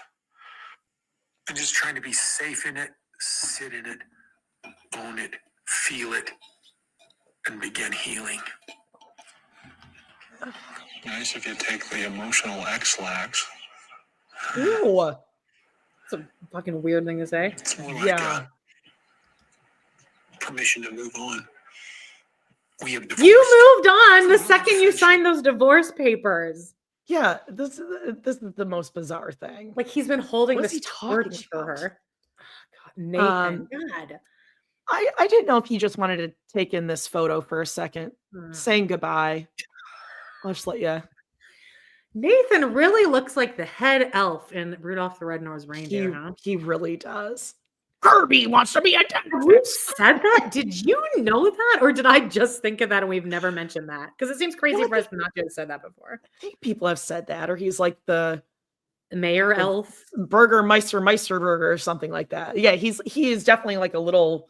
He's not the dentist. No, oh no, he's not. He's not her. He's like older. He's a person of authority. He's one of the oppressors. Yeah. Yes. He comes over and he's like with like the little wood toys or something. He's like, they get a breaks or. I'll never watch it again because Playmation freaks me out. In the land of toys. Let us know in the comments. Okay. Let us know which character catching up. Rudolph Nathan looks like. Yeah. I'm at 258. Heatmeister. Okay, sorry. But this is the end of this family right here, right now. That stupid backpack. He's such a nerd. And people were saying that that's a magazine up there, like her bullets. Cool. So all the for moving Carolyn locals will be like, "Ooh, that guy's really neat." I love the comment here. Annie Bo just wrote, "Nathan's eyes akimbo." Yeah. Yep. 312. All right, here we're gonna take this. Nathan's like, "Oh God, now we have to drive out 5 hours with Cody," and now he's in like an emotional state. Well, now the waterworks are turned on and all of the emotions are flooding. So now Nathan gets to deal. He's going to be here in a windy convertible sports car. I would demand to be the driver the whole time. I'm like, you are not having control of this car while you're in your fillings, right? Yeah, now. this isn't happening. You're No. strapped down in the back seat. Mm-mm. Oh, okay. Sorry, I was reading the comments. 312. Terry goodbye for me didn't just confuse Mary. Nathan, I think, was confused a little bit too, because when we get in my car and we drive off, he just touches me. He says, I "Fred." think that's just how Nathan kind of looks, though. I was gonna say, I don't think Confused. Nathan's confused. I think it's just that he looks like this. Again, it's his own fault for you put yourself on TV, bro. And you chose- call oh, yourself Cody's best friend. I can't. Here really comes help the you. sun too. I'm about to be blind and have to move in a little time. All right. Sun's coming out. 325.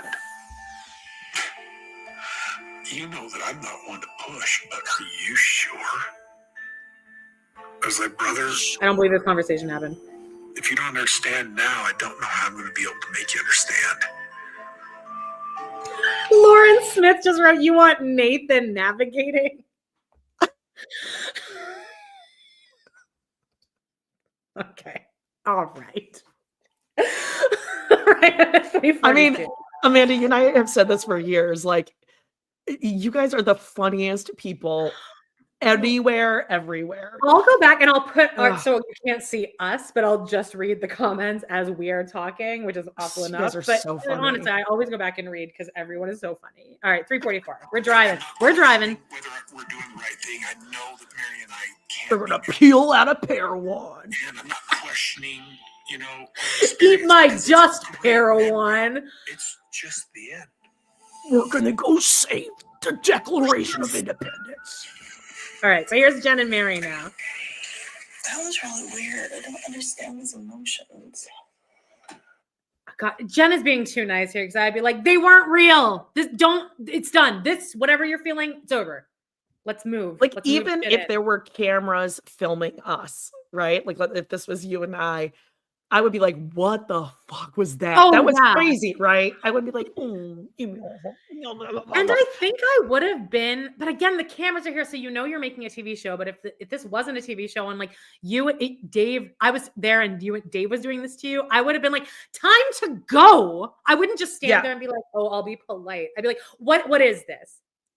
Go. Right. I My wouldn't let this face go on. wouldn't last a second with No. this happening. I'd Yeah. be like, are you hugging her? What are you doing? What are you doing? There's no chance. Okay, you No. two, wrap it up. Yeah. And then I mean, I might say immediately, a lot more than not that. even in the car, and I'd be like, that was fucking weird.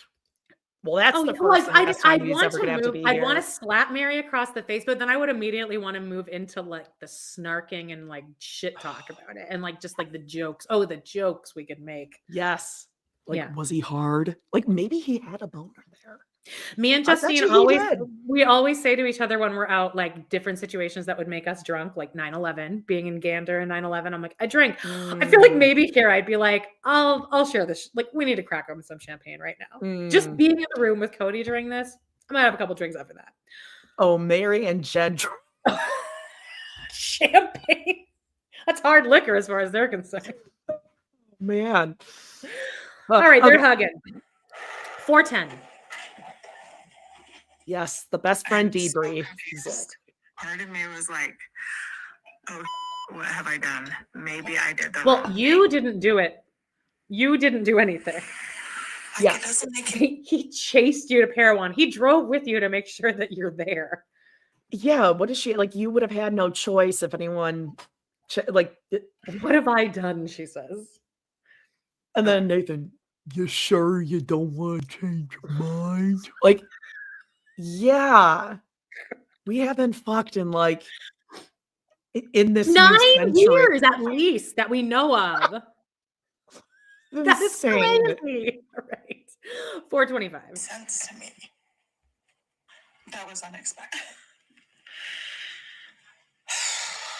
It's like, if you're so clear on the fact that you don't ever want to be married to me. Oh, so here, let's acknowledge the fact that they've clearly moved up the timeline and now they're in these new, people are saying that this is a green screen behind Mary. I don't really care about that. But Oh, they've obviously, like you didn't notice that, but all of these talking heads are way Oh updated, yeah, like, but I didn't Mary's know it was a dinner. green screen. I thought maybe there was like a Oh, room at I the wouldn't have noticed inn. that. It actually kind of looks like a room in an inn because it looks cold Yeah. and just like no personality in it, which kind of works for Mary. Mhm. And Mary has chosen to wear another camo, a Yes. dark brown, which is not her color. I don't know what her color is, No, but I don't like these camo jackets. well, depends what color Mary is. When she's orange, That's a good point too. you know, Didn't we find a color that looked really good on her last season? Was it like a coral, or maybe that one looked bad and we talked about it? What's Mary's color? Let us know in the comments. Maybe white. I feel like white might look good on her. It would make, because she pops. I think it would pick up. No, it would make her dead tooth pop though. You can't have She like doesn't white seem worried about against the dead tooth. She could have gotten that fixed so long. She's keeping it for spite now at this point. Oh yeah. Well, and she can just Photoshop it out with the rest of her face and body and make it into something new. And yes. Yeah. 439. You're also saying things like you never loved me, but you're sitting here sobbing about an end of an era and that we had something special. Like, which is it? Also, he's not really talking about Mary specifically. He's just talking about like, oh, we had this. Like, I was nailing this for a while. Yeah. Okay. So this is clearly the dynamic. Mary now acts confused where she's like, I was just so confused. What was that? It was what you were allowing Cody to do. You let him sob in your arms as you were hugging him. I would never allow my ex to do that. I don't even allow him to text me personally. Like that this is crazy. And that she's like, oh, I know. Yeah. I know. You know, patting her on the back and patting him on the like that he's doing that because you're doing that. I right? finally, well, yeah.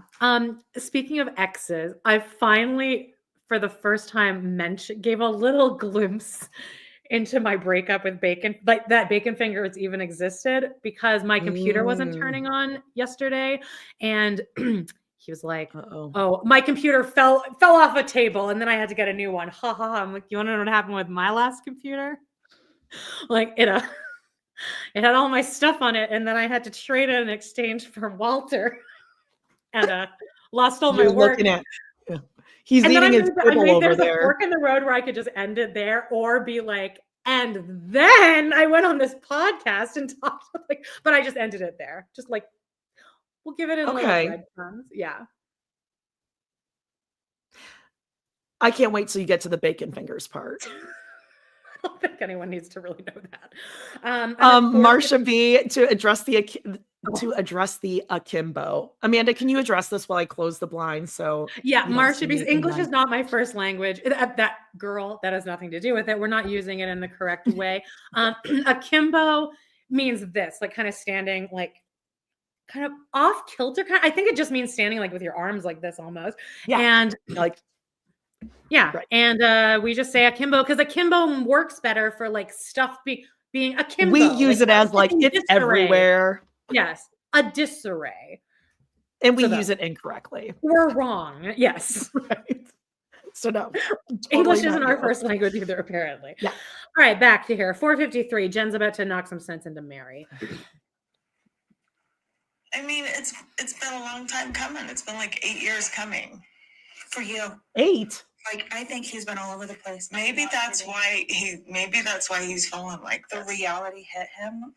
I mean, it's been, well, you know, He had an audience. 7 years. 8. It's been 8 now. Yeah, yesterday would have been our 33rd anniversary. Okay, I hate when she does this shit because, okay, July will have been my 21st anniversary with Brad, or my 30th anniversary with my high school boyfriend. Like, there's no, you're not. Yep. That doesn't mean anything. This would have been my 33rd anniversary. Okay. Yeah. Yeah, but like you're not married anymore, so yeah. So it's not. It's just another day now. But that you definitely did on purpose. Definitely. I mean, this really it's so much. All of us can admit, like, this is much easier said than done. But you do what is it? You teach people how to treat you.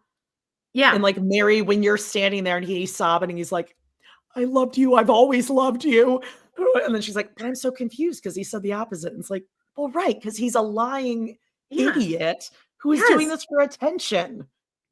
He's not even Not sure to say I why don't get it. he's I doing get for it. him. He just I did get it. when you like are in that moment and you're like, but you're 50. You're a 50-year-old woman. Yes. No, cut it out. Yeah. Jesus. 521. Yeah. You guys moved.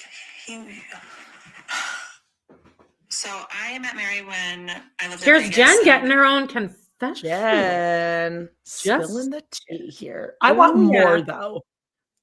What? I wasn't impressed. I want more from her. This wasn't enough for me. Sure. I don't. We'll see. Maybe there'll be I like more her- episodes. I'm trying to figure out if I like her look for the Talking Heads. I don't like this color. I feel like there's a no. better color on her. No, this is not a good look for her. On the No, I'm sure. I Talking said I was Heads. trying You're to being figure kind. out if it No. was a good look. Like Her sweater. they is should have the had exact a color as what makeup I'm wearing. person like do her Yeah. up, help her out. She's doing us a favor Hair. by giving She's us got great hair insight. to work with. It's probably like never Yeah. been dyed or like touched heat. I'm at Oh, of 5:30. I lived in Vegas as well.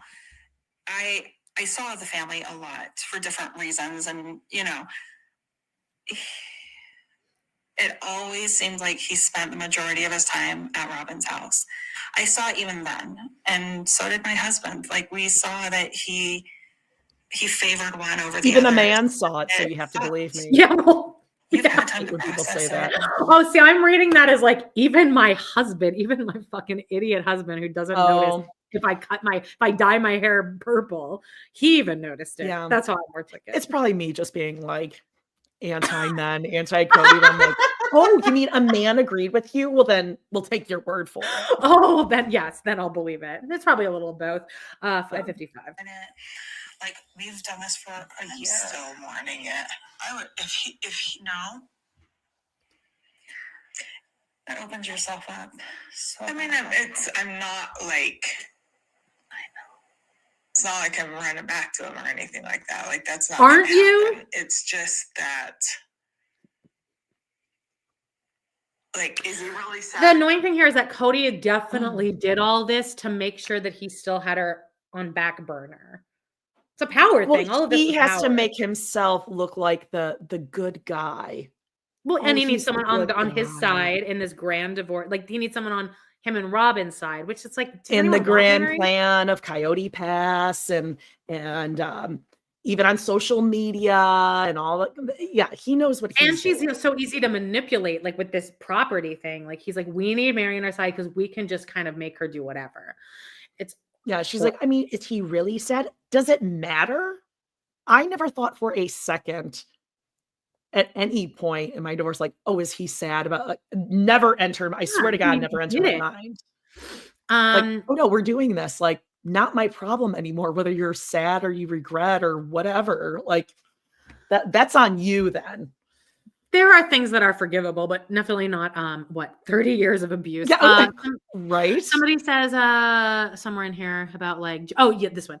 Jen is every friend waiting for her best friend to dump the bad boyfriend. Yeah, I mean, it's just when you like finally do break up with that person and all your friends come out of the woodwork, like we fucking hated that guy. Yeah, like thank God. Yes. Now I'm going to tell you all the things I want to say, and do not go back to him because you're going to be stupid if you do. Yeah, no, I will be. I'm not. There I'm comes not that doing it time when again. you're like, you're going to be really dumb. People will think you're dumb if you're going People back. will like, judge just you. People telling will you. talk about you behind your back Yeah. if you go back to him. Yeah. On 619. About it, like I do. I question. I think that's normal. Like when you have a split, you question, wait, did I do the right thing? Yes. Mary likes the drama of this now. Maybe it'd be easier if he was just mean and a jerk. It'd be so much How is he not is. mean and a jerk? Like that is The that's fact a that crazy he thing to say. did that is him being mean Yes. and a jerk because he's being manipulative. And he knows that it would have been easier if he planned this. I don't think he planned to get that choked up, but he definitely planned that. Yeah, he definitely got caught up in the moment and he was like, wow, I really am a good actor. You know, he leaned into it. But no, That's Mary. definitely what was going on in his head. what she should have done if she was really confused would have been to say in the moment when he said, man, we had a real good run. Be like, I thought you said you never loved me. What do you mean Can I a ask good you run? a question? What are you watching I always want to ask you, do you have like a little thing that you have your phone on? Because I want to get one. You want to see this sick setup? Yeah. Okay, you're really gonna like this. Okay, so it's 3 layers. Okay. You should see what I'm doing. We'll begin with layer 1. Okay, this is with the phone. It's a little phone holder.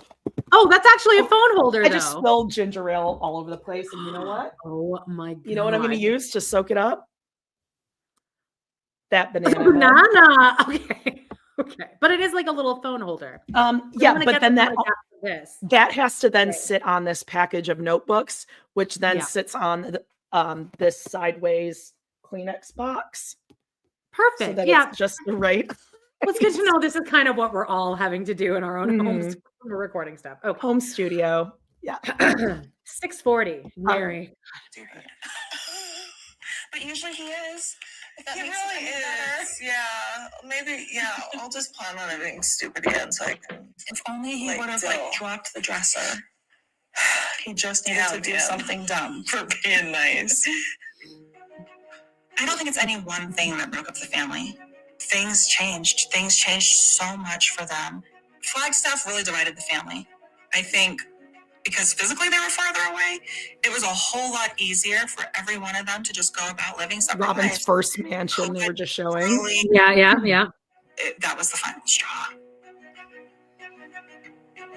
But for Mary, I think she continued to try. Mary's wearing that. This is the murder tarp date. She's wearing that jacket, that camo jacket in the murder tarp date that she's wearing in the Talking Heads now. Mary, she's just like us. She rewears outfits. Yeah, but why would she rewear that so late? She's also lost a bunch of weight. I just feel like she would have judged herself up for these new Talking Heads, right? She's very cold. Not more than and tiny now. 727. I think over time, just seeing him consistently fail to follow through on his promises was her end for her specifically. The majority of the responsibility in this case lands on the husband. He wanted to have 4 wives. He has to figure out how to make 4 relationships work. I couldn't do it. Okay. Here I am. Start getting you organized. We live in the same town again. Finally! It's been so long. Watch out, Parawan. It's gonna be. It's about to get funny. They're gonna be painting the town brown.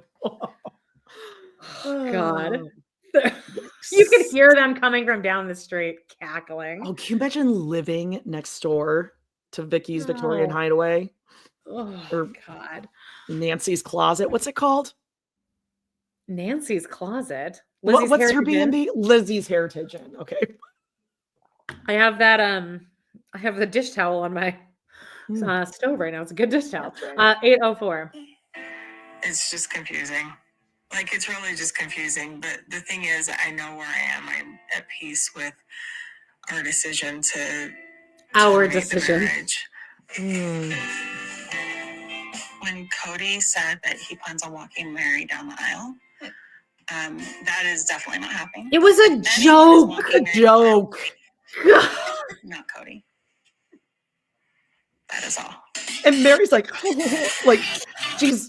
she likes it. Oh, Jen's gonna be protective of me and jealous, like a boyfriend or something is gonna. That's actually kind of down sad, if he even tries. Leon should walk her down the aisle. I don't think that relationship is in a good place, though. Yeah, I'm I don't know if that one would even work. But I mean, that would actually be touching. It's actually really depressing to have your bestie walking down the aisle when Leon exists out there. Okay, here we are. We're at a Savannah's party. Most beautiful brown child, one of them. I'm just looking at the cacophony of people.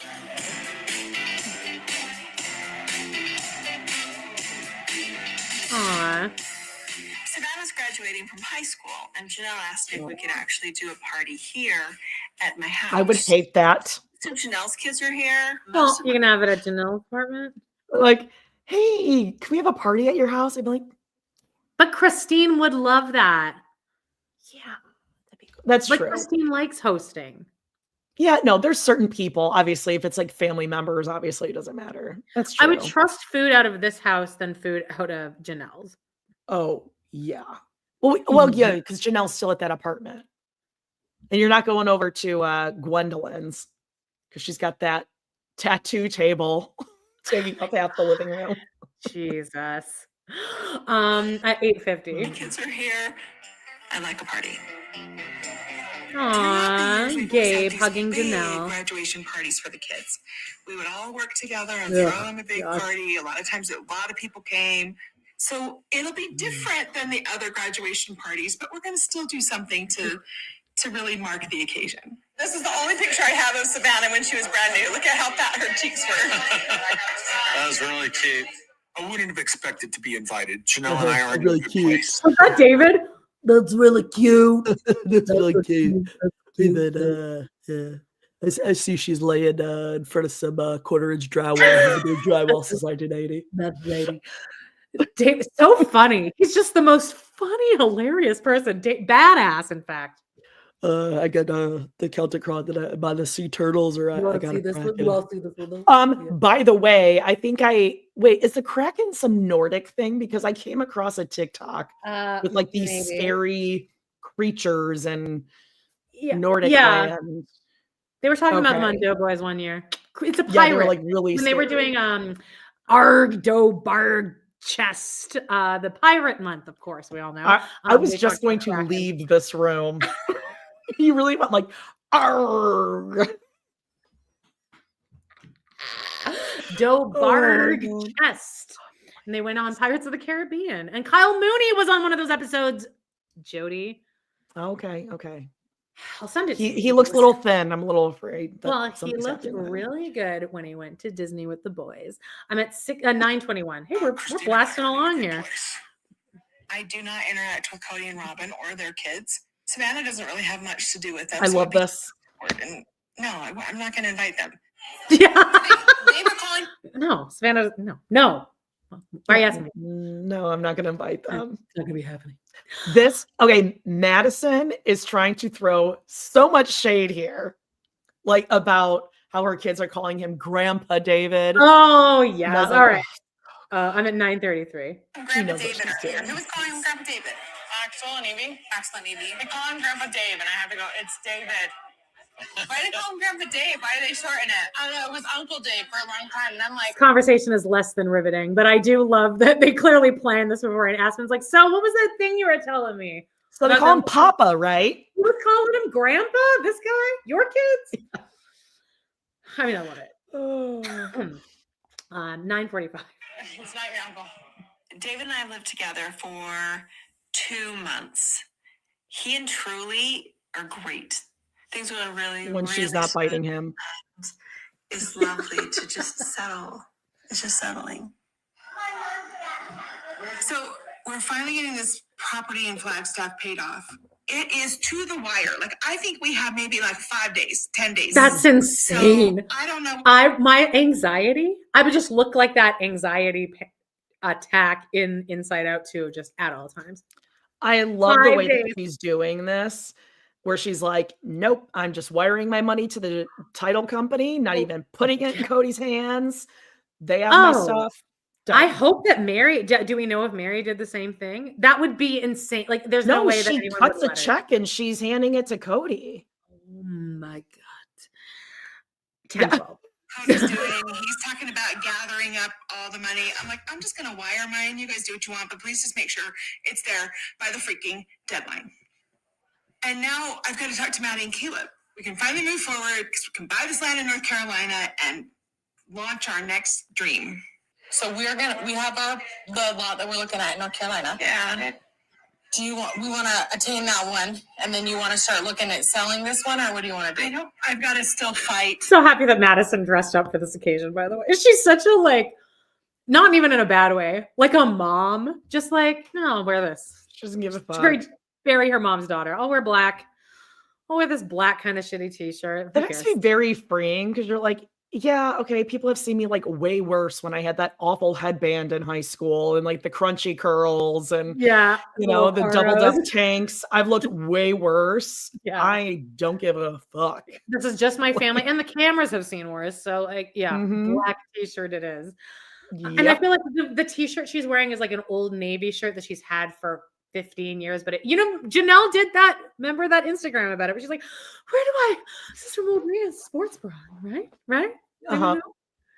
Oh, so sometimes I go and I work out at the gym at the hotel, but just wonder what you guys do. So Yeah. love Temporary it. To Who bring knew? the subdivision to fruition. Okay. But I don't know how long If that's you going to drive take. that, will it happen? Maybe.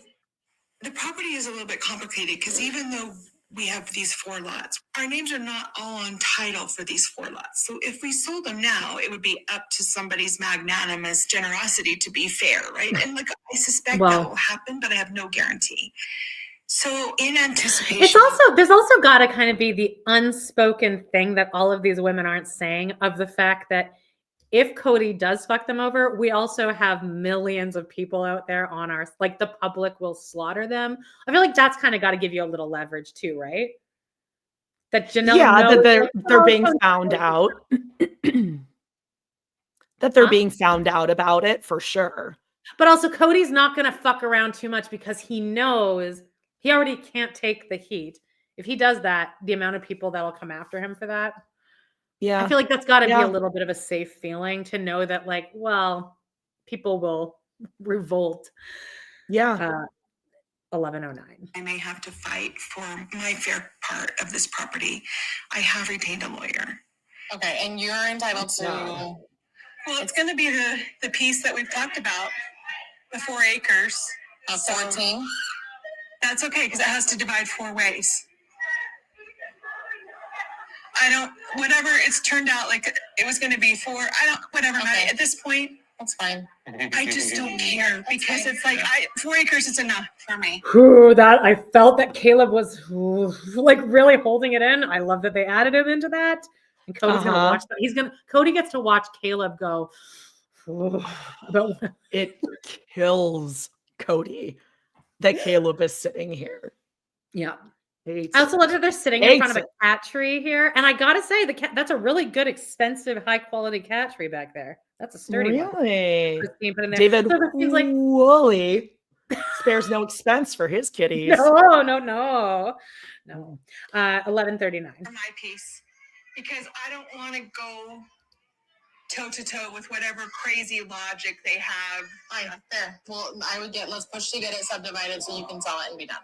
And then you can settle with us in North Carolina. Oh, thank God for Madison. I'm frustrated here because I don't really have any way to move forward. He's not responding when I ask him about the property. He's proposing a split that doesn't make any sense to me. I'm just trying to move it along. However that is, just so we can all get our fair share, but nothing is happening. Okay, I'm excited. It's going to be a lot of work. Maddie and I have called each other the last month and a half. Every day we're like, okay. At 3 a.m. I was freaking out a little bit because it's like, oh my gosh, it's going to be so much work. But it is. I'm excited. Yeah. I'm so proud of you. Or it'll turn into a t-shirt business that you just do online. Yeah. Great. Worked out But great. You realize you should have had growing beauty from the ground up. Like, I wonder if Madison was just like, Mom, you just need to like promote a t-shirt. No one cares. Yeah. Like Madison clearly knows what's going on in the fandom.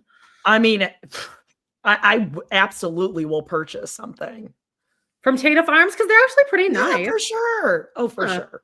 Yeah. 1225. I mean, I definitely am all in on this. Like, I'm putting all my financial resources into this.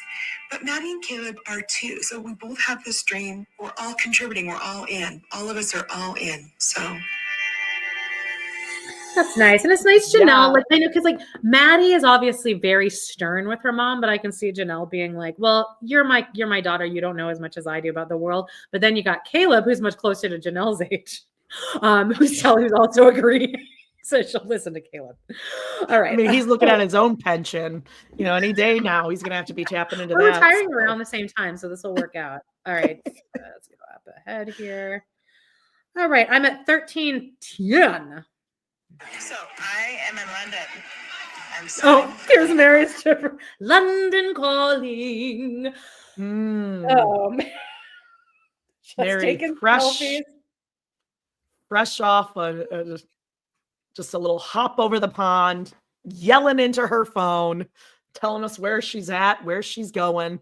When I So think of happy. London, I only think of when Friends goes to London. That's like my reference for London. I don't think I know Friends. that one. You know the TV. You don't know the episode, the most famous episode of television ever in history, possibly. Like going on or off the plane or something, right? No, that's Rachel. the series finale. No, I take the Rachel is what I'm talking about. Okay. Did you know that Ross says the wrong name at his wedding? Yes, with Emily? I do. I knew that. I knew that. Oh my God. Okay, I'm at a 1313. She's in front of Buckingham Palace. She's laughing. She's filtering. You can't even see. What is that big tall clock in the back there? Can't really. Is that a clock? I can't tell because there's so much filter on that picture. Okay. Her. Okay. Oh, here we go. We're both holding it up. Okay. Her Paddington Station. Is she like Gigi Hadid? Like what? Who is She looks that? good. Still didn't blur out. She's doing like the hair thing where you're like, what?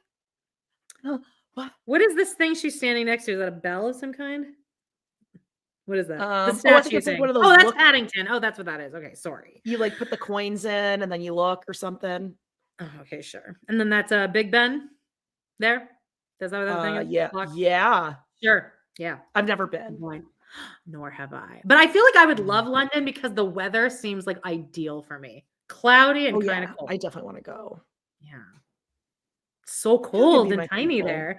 Or not. 1321. I was just gonna say Mary's teeth fit in best in London. I'm at 13. Defining moment. I'm sorry.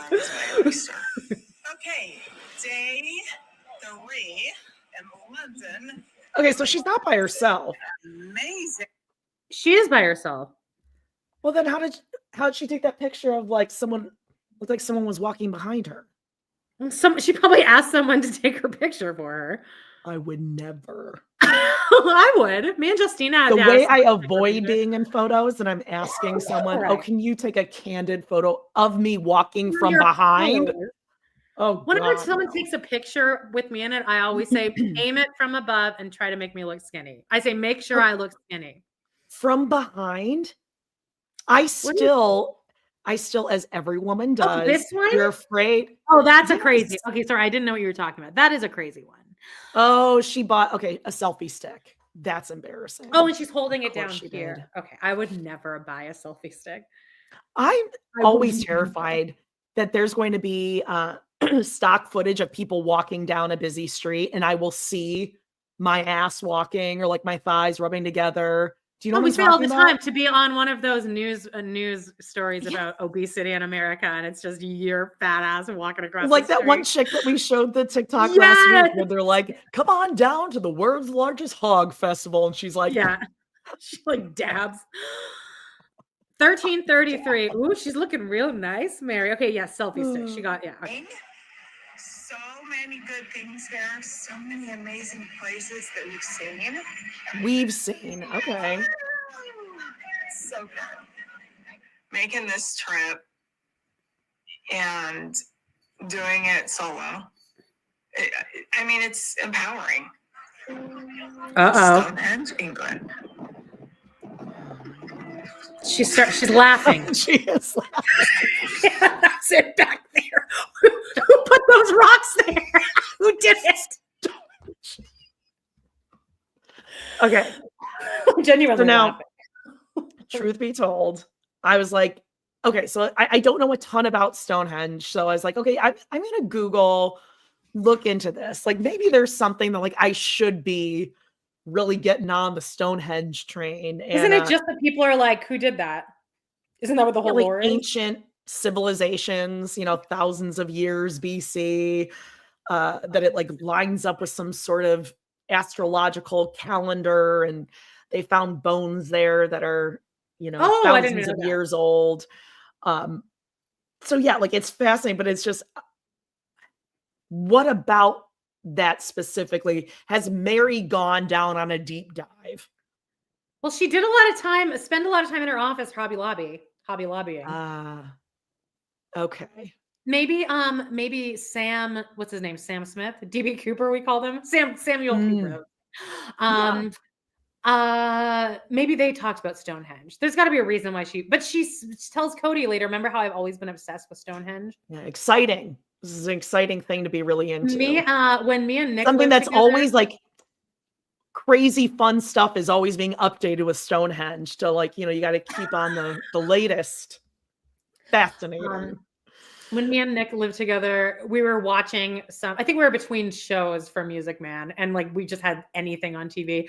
And there was like one of those shows where they're like investigating something, like a like a Bigfoot. We're gonna get Bigfoot, like one of those kind of shows. Yes, but there was one, and they were investigating Stonehenge, and like the way they were talking about it, and they're like, so we decided to take a look, and then it showed like the cars, like the production crew, like driving like up to Stonehenge, and they played this like hardcore music, like da da da da. And me and Nick for like the next like months, we're just like Stonehenge, and of course we ran it into the ground and everyone hated it. But it's just like they were like, this TV show was making it seem like we're gonna get to the bottom of this shit. Yeah, tonight we're gonna solve Stonehenge. All right, get down, Alex. Like I think Mary thinks she's really into Stonehenge, but like. But this is nice, and it's actually, it seems like a nice cloudy kind of rainy day for Stonehenge. She can kind of do some self-reflection. She can worthy up her ass. It's good here for her flippy hair. Yeah, she actually looks okay here. I like her in a little hoodie, kind of, looks like it's not the same woman who was at Paddington Station, of course. Not at all. Completely different We know face. too. I literally cannot believe you.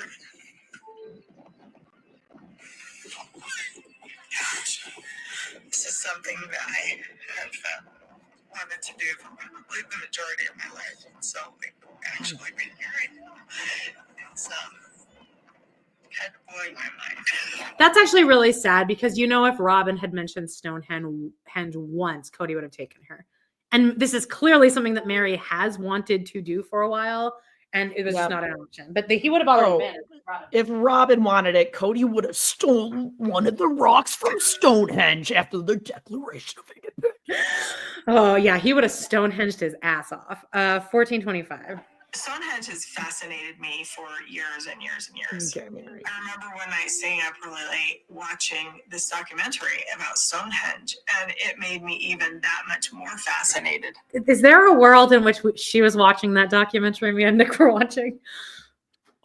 I mean, it's very possible. It was on like the Discovery Channel. And she did say she watched this one documentary. Yes. The episode that we saw. made her more fascinated. Yeah. And that was the extent of it. Yeah. Again, that sounds cool.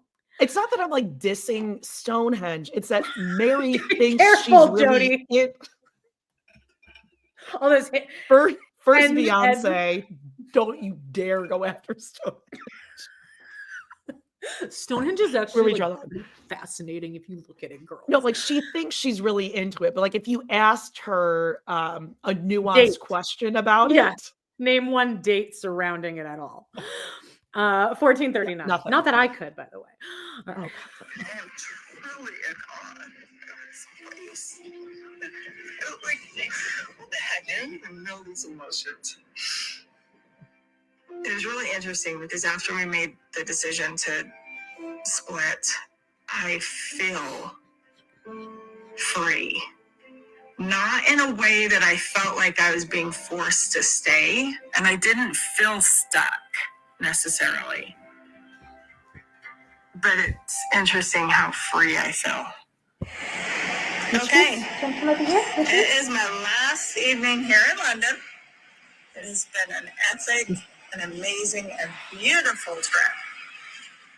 I'm very glad I came. I came at a really good time in my life. So, all right, so yellow. She looks pretty good in this yellow color. I mean, kind of. Yeah. Okay. Well, we're gonna figure it out. We're gonna figure out Mary's colors. My marriage to Cody. I'm very at peace with that decision. She looks good there, whoever that is. Honestly, this is Yeah, but again, it's the just so beginning airbrushed. of something amazing. And I'm super excited about what is to come. I think Is Mary hugging a horse with Yeah, I saw skin-tight that. jeans on. Risky. Risk. making good strides. I think this is a very good She's thing. got insurance. All right. Look at her smile at you. We wanted to do a flash mob for Savannah. And so I sent out this dance for everybody to do. Super easy, just learn the steps. And nobody did it. Because no one wants a job coming to this party. No, I don't have time to learn a dance before I come to this dumb party that I probably don't even want to go to. No, not cool. Sorry. Okay. 1615. Everyone's saying Garrison's in this scene. I was seeing it in the chat last night. Oh, really? And in here. So Okay, let's I'll keep look. an eye out. Okay. Instead, send out this video. And she goes, this is what we're doing. And Oh, then yeah. she He's started. in yellow. He's just right behind Madison for a Why second. am I?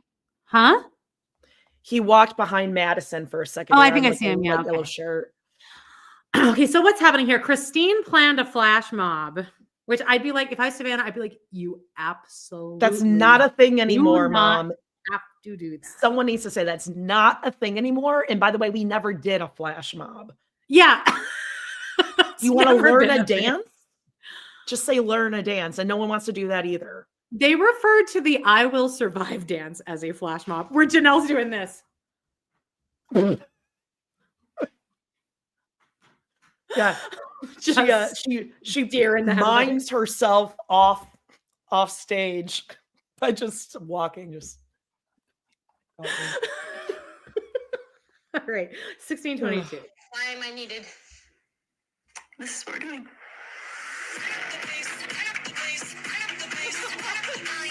what is this? And she's pregnant, and that is really scary to me. Oh God. Okay, good for Madison. She's committing. She's like, listen, I'm doing this for my sister. I don't Yeah. care. You guys aren't doing it. I'm doing it. I'm looking ridiculous. So, like, good for Madison. I love that. It I was don't know, weird. yeah. What is this? Was this a trend that I missed? This is called, it's called something. The Jersey Shake or something like that. Harlem Shake. That's what it is. Harlem Shake. I've never seen this. I haven't. I just saw it mentioned and I was, oh, Harlem Shuffle, only 10 Is years it too late. for the Gen cool? Alpha. Well, based on this, no. I'm at I should 1643. do this. I should look it up and do it when my kids come home from school. God, they would And, hate like, that so much. I'll have it recording. I'll just be like, hey guys, Are you comfortable with that being you on guys camera, are looking though? on fleek after school today. Check out this Riz. And then But you're gonna put the camera like up on your ceiling, right, to record this. I mean, from like a third floor above, outside looking through the window. Yeah.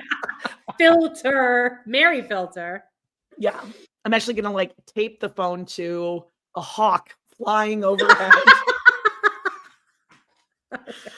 I'll be the little tiny dot. Yeah, the little dot down there. Savannah's like, This is so not Savannah. So some discord in the comments here. D Oh, says that God. it's not Oh, the Harlem God. Shake. What? I spotted Caleb in the background Oh. dancing, and you won't be able to unsee it. Oh, I was looking at Madison doing whatever this is because people are saying it isn't the Harlem Shuffle now. With the Oh. baby. Oh, my God. Okay, let's see. Let's see Caleb. Just look in the background. He can't. He's not really a dancer. He's like, yeah, yeah. And If you be do you like think he's ever David and the been to a rest of the club? guys there that are just sitting. They're like, no. Well, everyone's clearly embarrassed. Everyone's like, I'll swing my bag around. I mean, I understand that this was probably Madison more was probably fun. like, okay, Christine really wants to do this thing. Listen, let's do that like Harlem Shake thing. No one has to learn it. You literally just go like this. Like you just stand there and go like this. Let's just do it. It'll be You're quick. right, though. Kudos to Madison for committing to it the whole time and not being embarrassed. Like, that is saying a lot. Yep. Don't love that she stood on a chair wearing a short dress while pregnant, but that's fine. Yeah, I was like, Perfect. oh God, she's gonna like that's gonna hurt later. She'll get like cramps. I can't imagine doing that pregnant. Oh, 1658.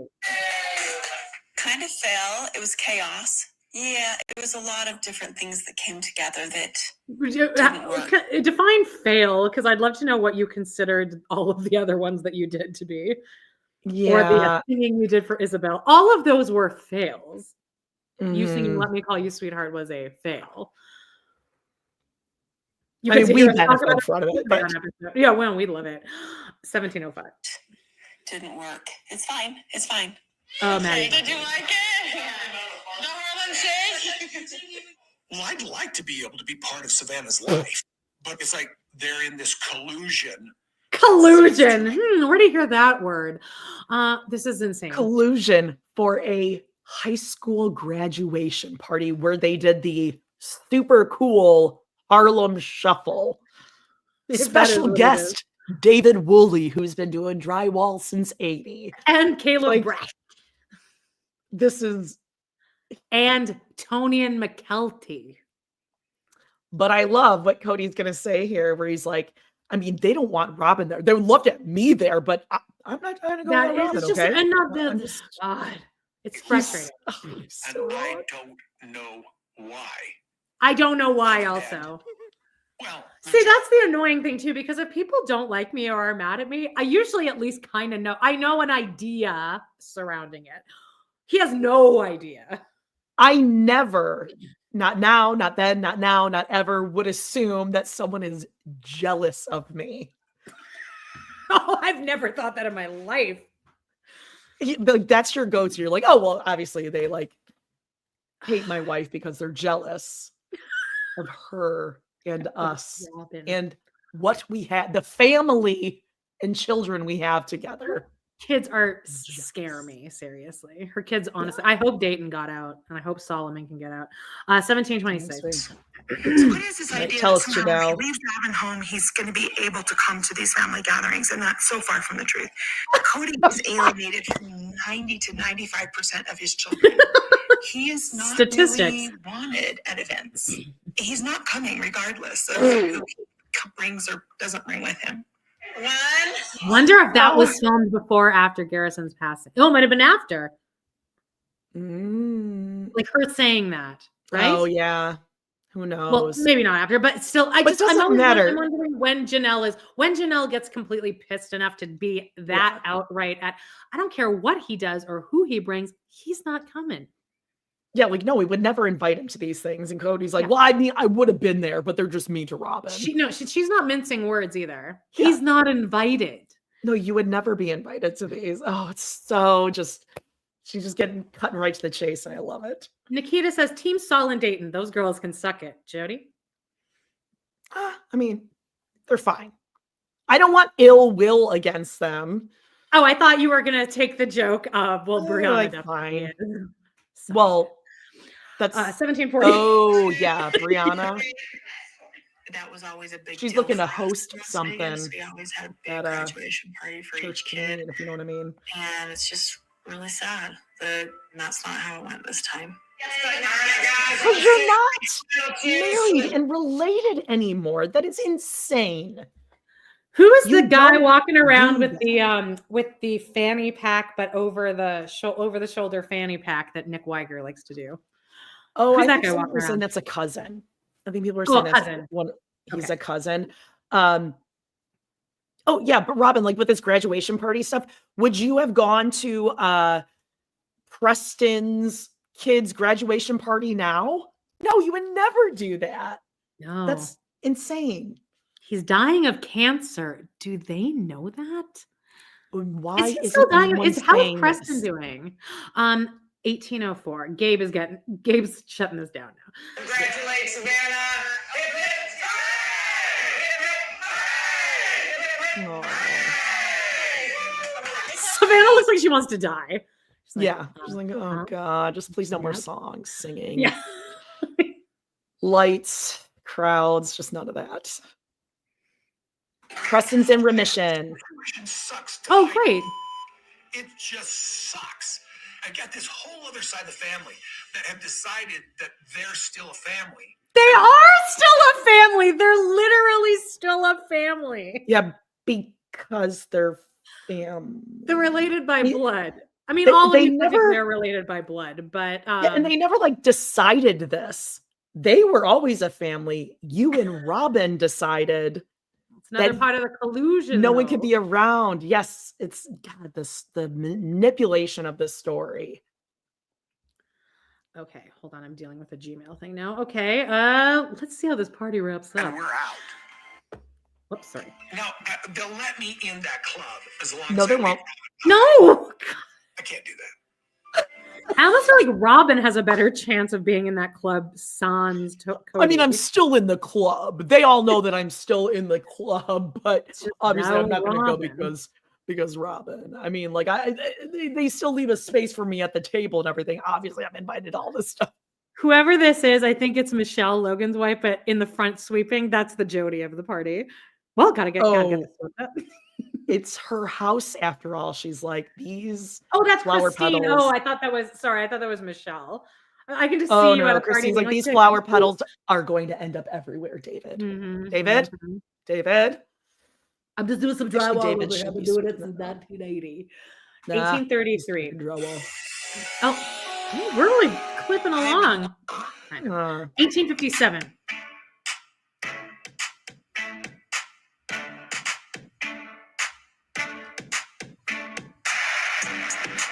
So I drove back into Flagstaff today so that I could write this check for Cody so that he can. You take it to drove the back company for and we can that? get this permit. That's a 5-hour drive. This I guess could have they- been like, we have to pay you. We were out in Parowan a couple weeks ago. Are you coming out this way to shoot? Yeah. Or she really did want to meet them, and that's disgusting. Mary's pulling in right now, and I'm counting 4 Each of us- brand new cars in that driveway.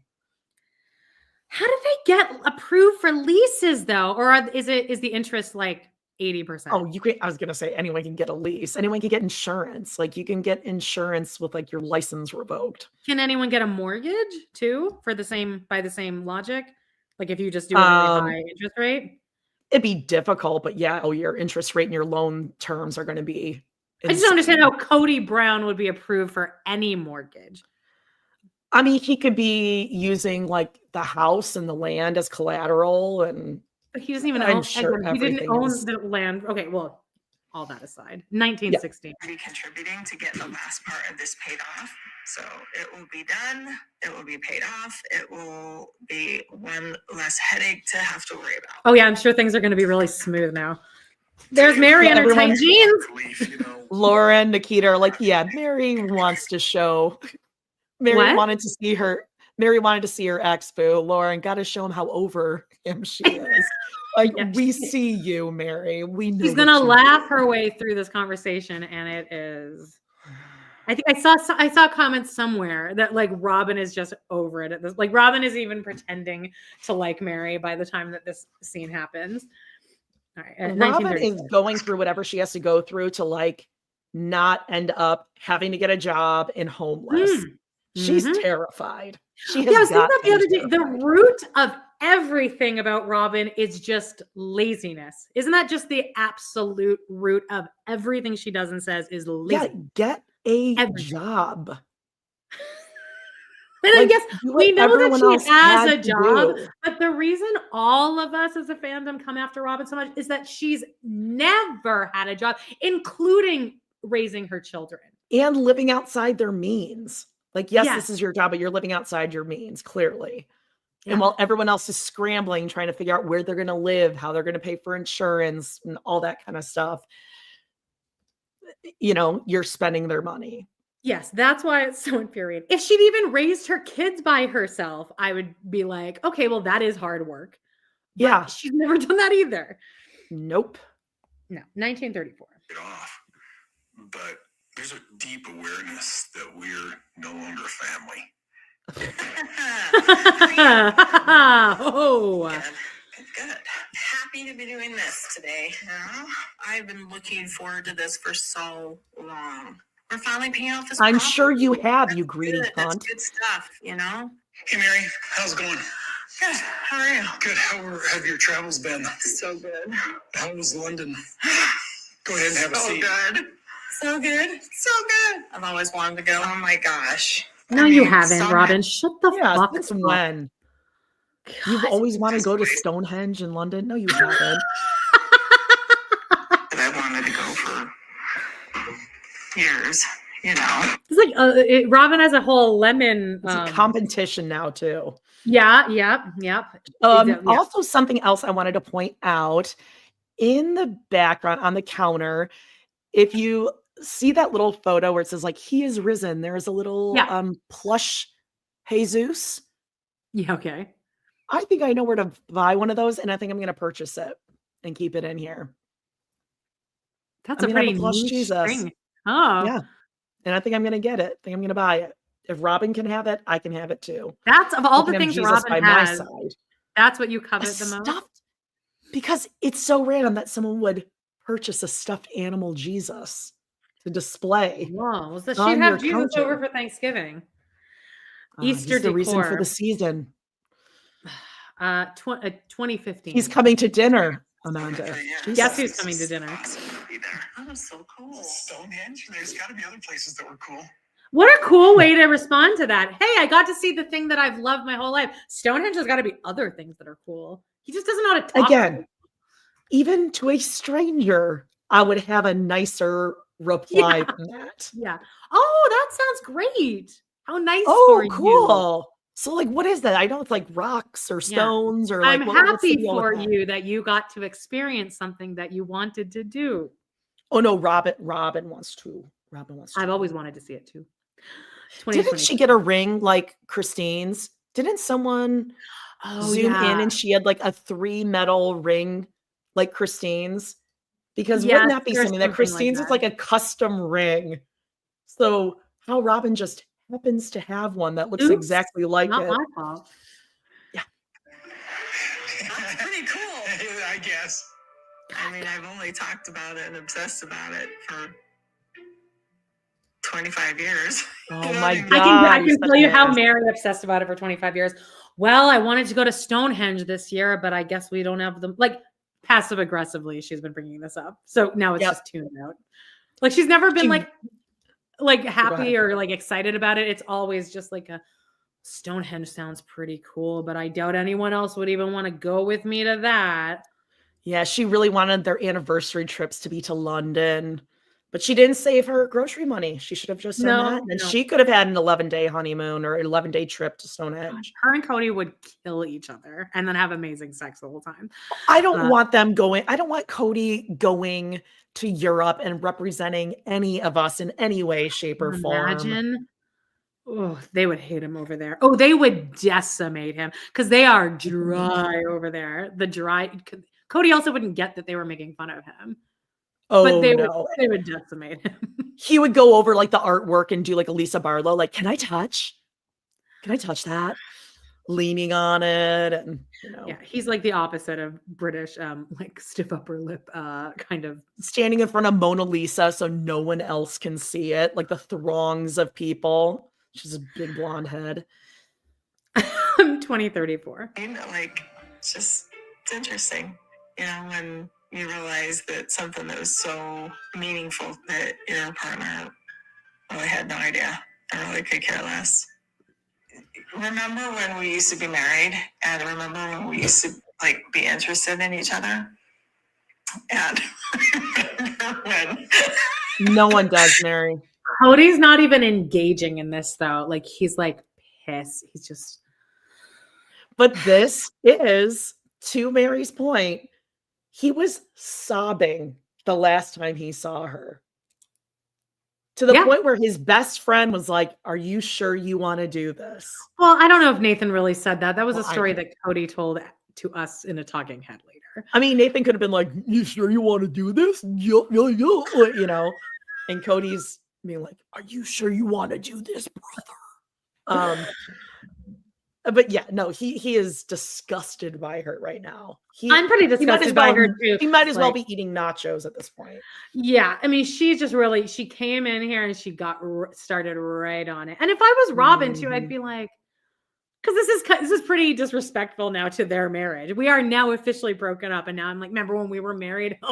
We used to like each other. Yeah. Yeah, even if you had like a good relationship. I Stonehenge. No. Remember when I used to be like really obsessed with Stonehenge and you knew this? I said you didn't have to leave. Oh, no. I'm just getting something. There's a sticky Did you not know that I'm obsessed with Stonehenge and how important this was to me? What the fuck kind of a reaction was that? He just goes, he doesn't remember. Lie then. Like the kind of like ADHD, narcissism, self-centeredness Cody has, polygamy is perfect because he's just flitting from house to house, wife to wife. He doesn't have to remember that much because he's only freaking there for like, what, max 6 hours, and 12 like hours, and half of that sleeping. No point. You had to pick your fights with Cody because he's only there a certain amount of hours, so you don't want to ruin those hours with a fight. Yeah. I get so that. Of course he's not going to remember that Mary wanted to go there. He doesn't remember that shit. To Stonehenge. And how about also Robin awkwardly getting up from the table and being like, oh no, I'm not gonna, there's a sticky spot. I'm in a sticky spot. Oh, she was pissed. Yeah. Oh, 100% she was like, she walked behind Cody and took her fingernail really quick and was like, like something you and I would do. Like, yeah. Yeah. Like we knew it was coming.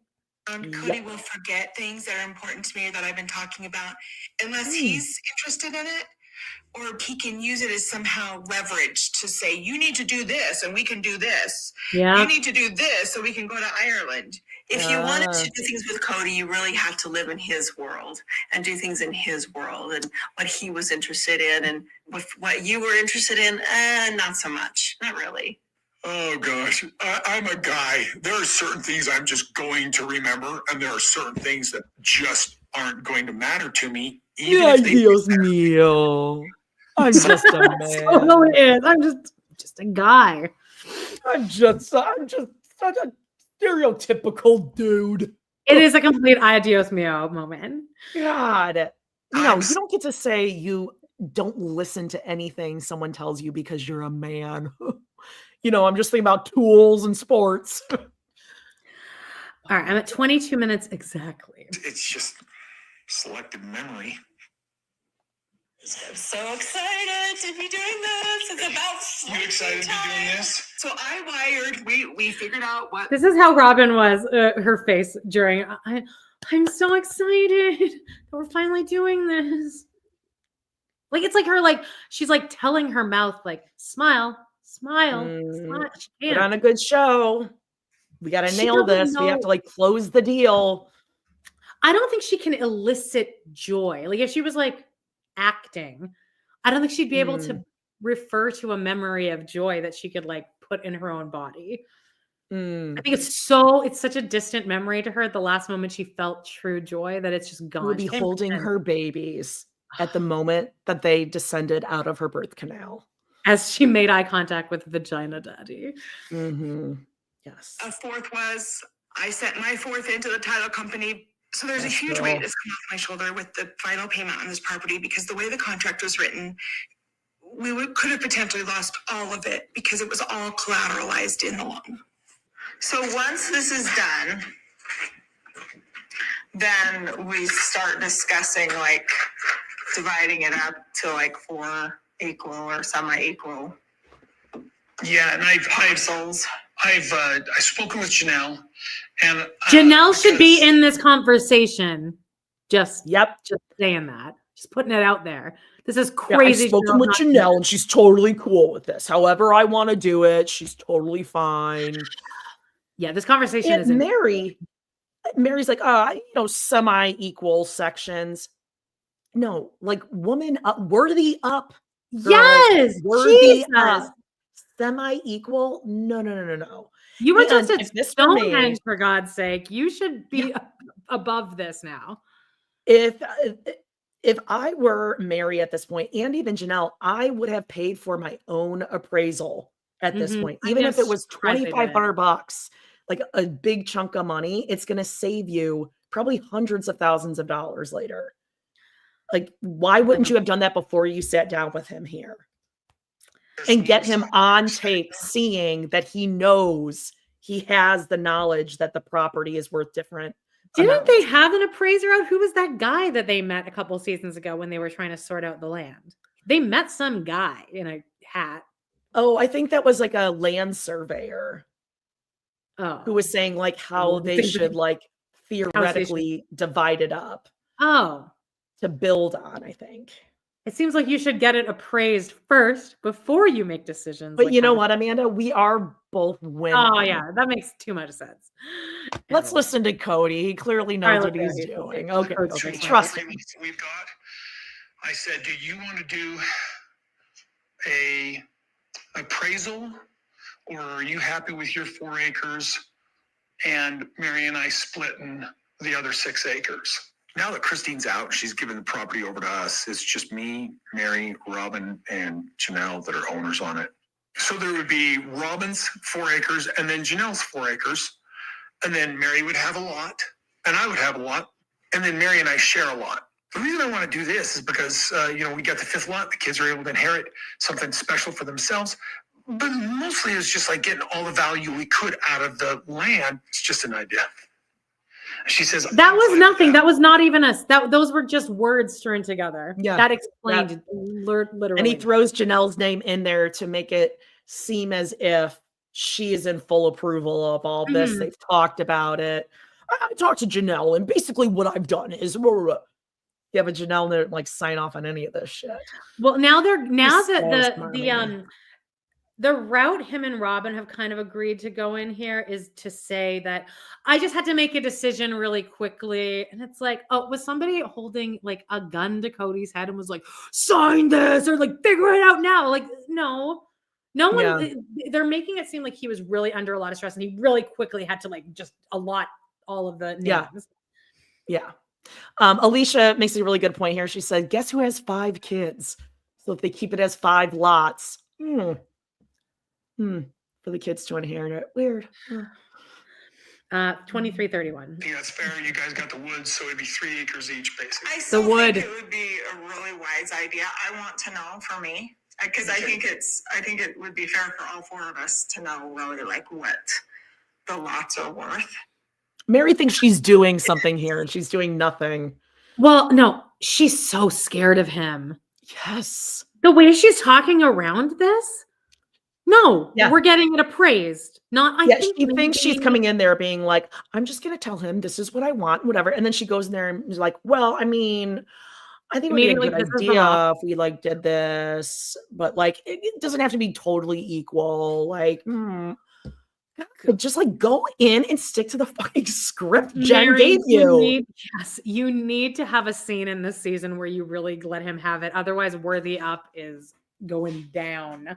Yeah. You need to have at least one moment here, girl, where you show us that you've made any kind of leeway. Yep. 2347. Fair and valid that we get an appraisal on the full property rather than just somebody guessing that, oh, well, there's trees, so it must mean that it's more valuable. Maybe it does. But wouldn't we want to know exactly how much more valuable?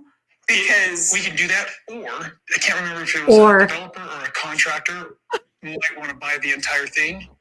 And if they bought the entire thing, then we would just split it 4 ways. Is that something you want to do? I know you really want that property. Yeah, so I don't know. And so I'm bringing it to you as just an idea. I don't want to sell. I don't know that I want to sell. Okay. I still want to be on Coyote Pass. I hope that Mary builds a home out there. I know that she probably won't live there full time, but she's around and she's there. And I really hope that Janelle. This is just like, I don't even really need to discuss all of it because it's just bullshit. It's just her. Robin knows they're not going to build out there. Yes. She feels like if she says this, she's going to be like, I still think that like I have hope that we'll all get back together with the kids someday, that all the kids can be together, even if we aren't. Yeah. Bullshit. She's not putting her heart into this, into even pretending anymore. She's just saying words. 2441. So right now we're kind of in this no man's land. Like, I have a lawyer. Cody's not really talking to me about what he wants to do. He's not acting excited or enthused or even like wanting to move forward with this. And I would just say he buy me out. But I just want to get this resolved and sold and split 4 ways. Well, I know that Janelle had come to me not. God, here we go. I can't remember. I was just like, make sure that you protect yourself. Cody's I know that pissed. That was a pissed off face. He was not expecting that. He was not expecting lawyers to get involved. And Robin got scared too. Robin's eyes darted right over at Cody. I mean, there is like something to be said for men who are not expecting their ex-wives to come in with facts, proof, timeline, and a good fucking lawyer who's going to intimidate you and your lawyer into being like, we're going to fight this thing. And that's when he just realized, oh, Janelle's going to find stuff out and fight this. And Maddie and Caleb are not gonna let her, like, Maddie and Caleb are, I think, running the show here, like, in a good way. That if Janelle is like, I don't really want to deal with it anymore, they're going to be like, no, you're taking him for every penny that you are owed. And if one of them lawyers up, they will all have to lawyer up. Yeah. Oh, yeah. Get it. Oh, and Cody knows he's going to be getting less than, obviously. 25-16. Elle came over to my house. She was very concerned about how it was going to go down. And having these conversations with Cody, he has explained that when we divide up the property, we're each going to have an equal part. Him. Why does he get a fourth? And Jenna. That's what I don't get. But I think the level of anxiety and stress that him and Robin are exhibiting to me, as someone who's really bad with money, is that they have clearly already They've already spent. They've already spent this money, and they've already planned. Yeah. They need set amount of money, X amount of money that they have. Like, this is the amount we have to get. So now, like, because that is because if they hadn't spent it yet, then it would have been like, oh, that sucks. But they already have plans. They're selling this house. They're going to buy the other one. Yep. That is, it's, they owe that already to somebody, plus more. Yeah. Sure. Or in their minds, they've already sold the 2 lots that they're going to get and they know how much it's going to be. And then they're just going to, Cody's in a panic here. His face. It's a panic. No, yes, exactly. It's a panic, not like a, it's a, oh, fuck. Same with Robin. Yep. 25-30. It should be divided 3 ways, by the way. 3 ways. I agree. Yes, I agree. This is insane about that Cody gets a fourth. Cody's already getting a portion because he and Robin are tied legally together. This makes 0 sense. 25-34. Part of the property. And protect yourself? Yeah, I think she was just concerned that I don't know. You know, even though Mary and I really don't have a real relationship, my conscience really dictated that I went and spoke with her about the property. It wasn't to create drama. It was just to make sure she was aware and could be educated going into the situation. She doesn't trust me because she would screw me if she could. Paranoia is like crazy. Honest, I've thought about screwing her. Okay, so being honest. See, that moment right there just shows how much he thinks he's friends with his producer, that he would say that and then laugh. Yeah, like Janelle knows you would fuck her over. We all know that's why she's getting a lawyer, you moron. Because clearly that's what's going on. And they're not trying to fuck him over. That's like, that right there is that like narcissistic paranoid thing.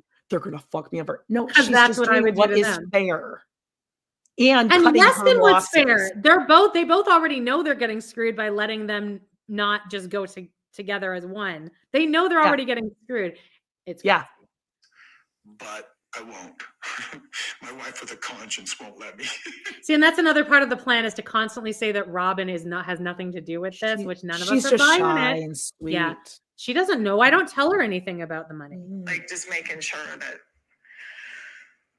we're all covered. Fuck you, Mary, for throwing Janelle under the bus. Yeah. Oh God, I hope Janelle. I wonder what when Janelle saw this, what that was like. I bet Janelle was like, yeah, this is exactly why I got a lawyer.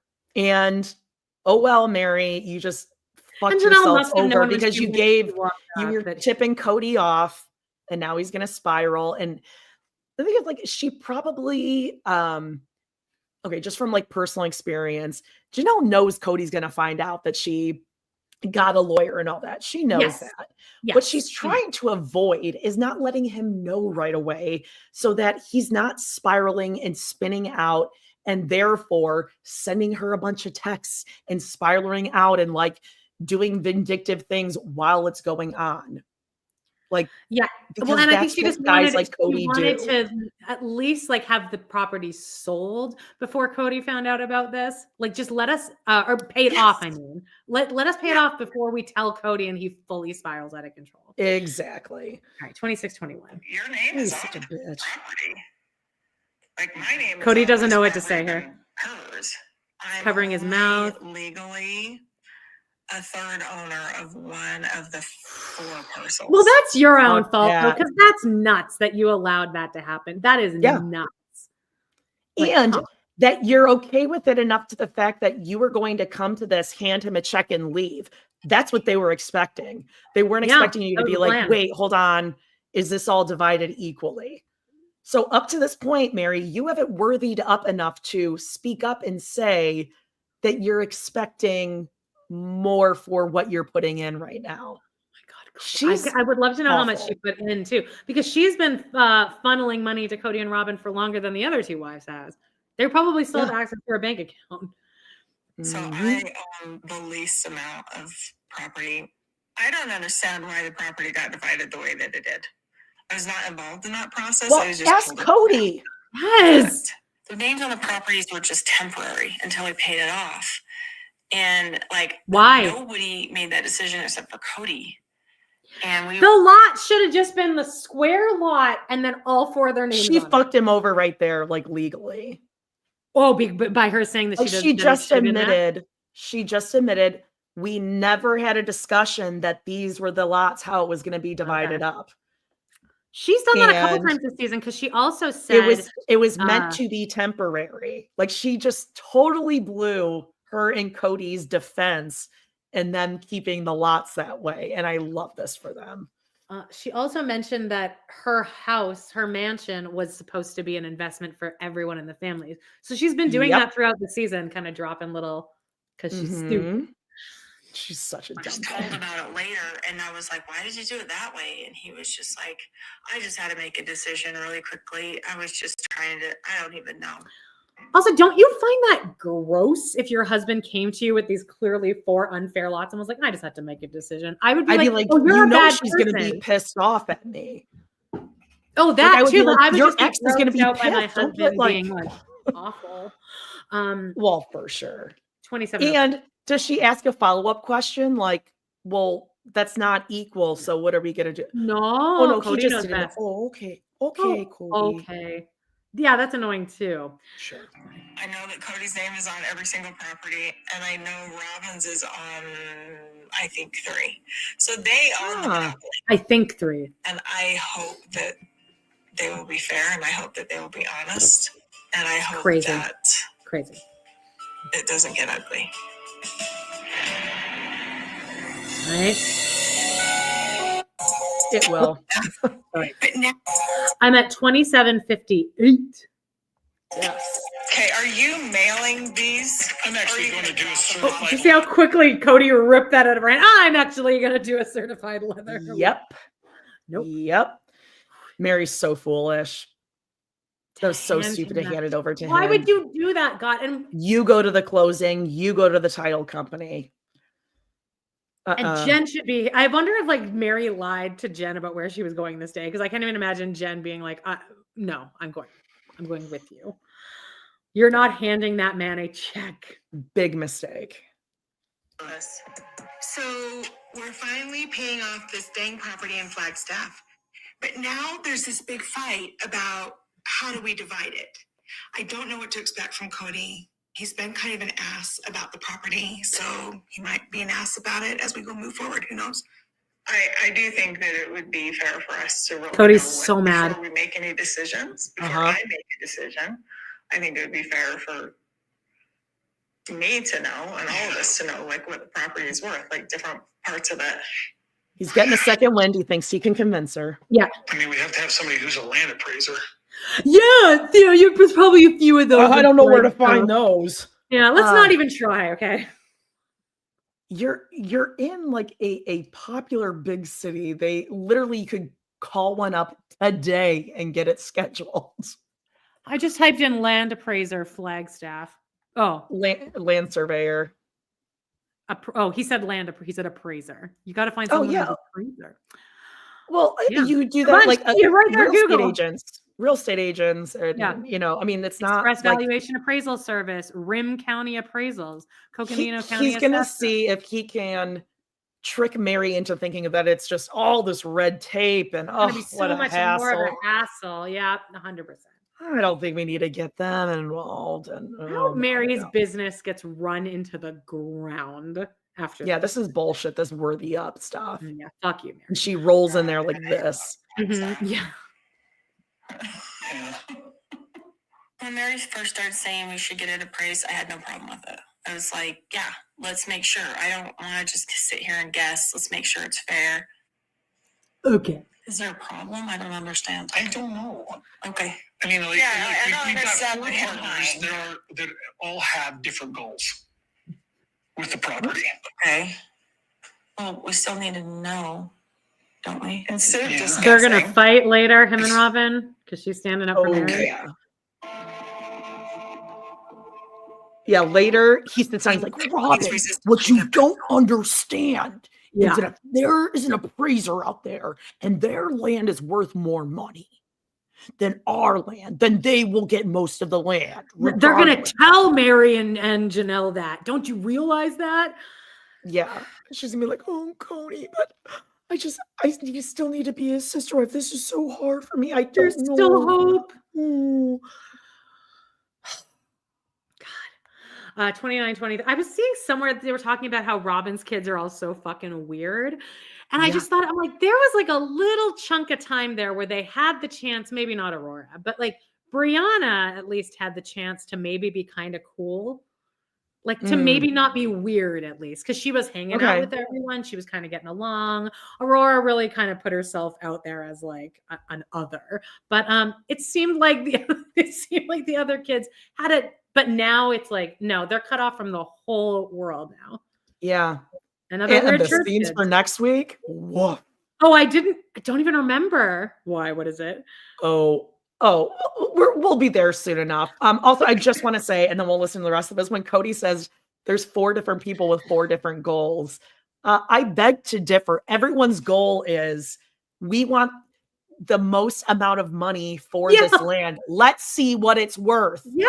Do we all sell? Do we want to keep our own? Everyone's goal is actually the same, which is why you're all going to be fighting over it. Because everyone's goal is you want to improve your dollar. Is his only argument thus far that we know of to not get appraised? The only one we've heard so far is, we'll have to find an appraiser. Yep. Is that literally all? There's no other explanation that he's given other than he'd have to find someone. Yes. Okay. Well, let's see. He's got to have something else cooking up right now, right? Sure. 2923. He knows he's making out like a bandit now. He wants us to add trust that he knows what he's talking about with the values of the property. It's like I look out there and it's sort of a source of pain in a way. And I'm like, I don't want to put more money. I don't want to do appraisals. Maybe I have to. I don't want to talk to lawyers about it. Well, you're gonna. Like, I don't know what to do. I'm not interested in doing anything. This is weird. Like, I'm having mixed emotions. Like, I keep going, wait, yay, we're paying off the property. Oh, wait. I mean, paying off the land meant the family would be back together. We were all going to build our homes out there. And it just meant we were out there, all of us, that we were going to get our cul-de-sac space back. You know, we just had this really great experience and situation with the cul-de-sac in Vegas. And so now. Well, why'd you insist on moving? Because, they couldn't afford Vegas, though. They had a balloon payment. Peyton's like, we knew we were going to move. We just didn't know we'd be moving out of Vegas. But they knew that they need to move to Flagstaff. They could have moved to a place with a lower cost of living. Yes. And Dayton could have been like most teenagers when they go off to college and they go commute. Bye-bye. Yeah. Right. Fine. Also, they, at that point, they really could have just moved to another cul-de-sac in Las Vegas with 4 smaller houses because most of the kids are gone. Yeah, or they could move. Okay, I don't know Flagstaff geography and all that kind of stuff, but maybe like a neighboring town where it's not as expensive, and Dayton could drive 45 minutes for school every day or something. Geordie, the Oh. snow, the roads are a sheet of ice. He doesn't know how to drive in the snow. You're right. You're I'm right. 30-21. What does it Little mean, and baby. what's it gonna look like? And, you know, Is Janelle thinking of building, or do you even know? She's told me she's planning on. She keeps suggesting we sell it, and she keeps suggesting we sell it together. Oh, but you guys want to build out there still? Okay, I got mixed emotions on it. I'm definitely interested in building there. Janelle and I need some healing before I'd be willing to live next to her. She doesn't want to live next to you. That's like not even a conversation that needs to happen. Yeah. If I'm willing to live next to her, she wants to out. She said, "You just want to buy me out, bitch." She just want to live next to you. Oh, Christine was so lucky getting out of there. Christine definitely lawyered up like at the beginning. I did kind of like a similar type like swap sort of thing. Yes, way easier, I assume. You cut your fucking losses, man. Like the hassle and all that. No way. Cover your own ass. I'm at 30-52. So if she builds, I would probably tell Robin that we're selling. Robin might just say, like Robin does, well, why don't we just find a way to be good neighbors with her? You know, I have to. You weren't even neighbors with your own family when they lived there. He said he didn't have the money. I don't know what my options are in order to preserve my part of the investment. But if I have to build out there, I don't really want to live next to them. I don't know. Big fences, be a bad neighbor. Maybe they'll go somewhere else. I don't know. Nice. This house has a lot of pain for me. Not because of anything between us, but because of the experience I've lived through here in this house for the past 3 years. God. If we sell this, we don't have the money to build there. It's I know, house for rent. It just did a close-up on Robin, and you can just see, as somebody with Tourette's who's constantly forcing myself to control my face, that is like, it was a close-up of Robin, and you could see her mind telling her face don't blink your eyes too much, just smile. Very interesting. She's just constantly, what would a normal person look like right now? If Mary built out there, hell yeah, but otherwise we wouldn't. And I just told Robin we moved.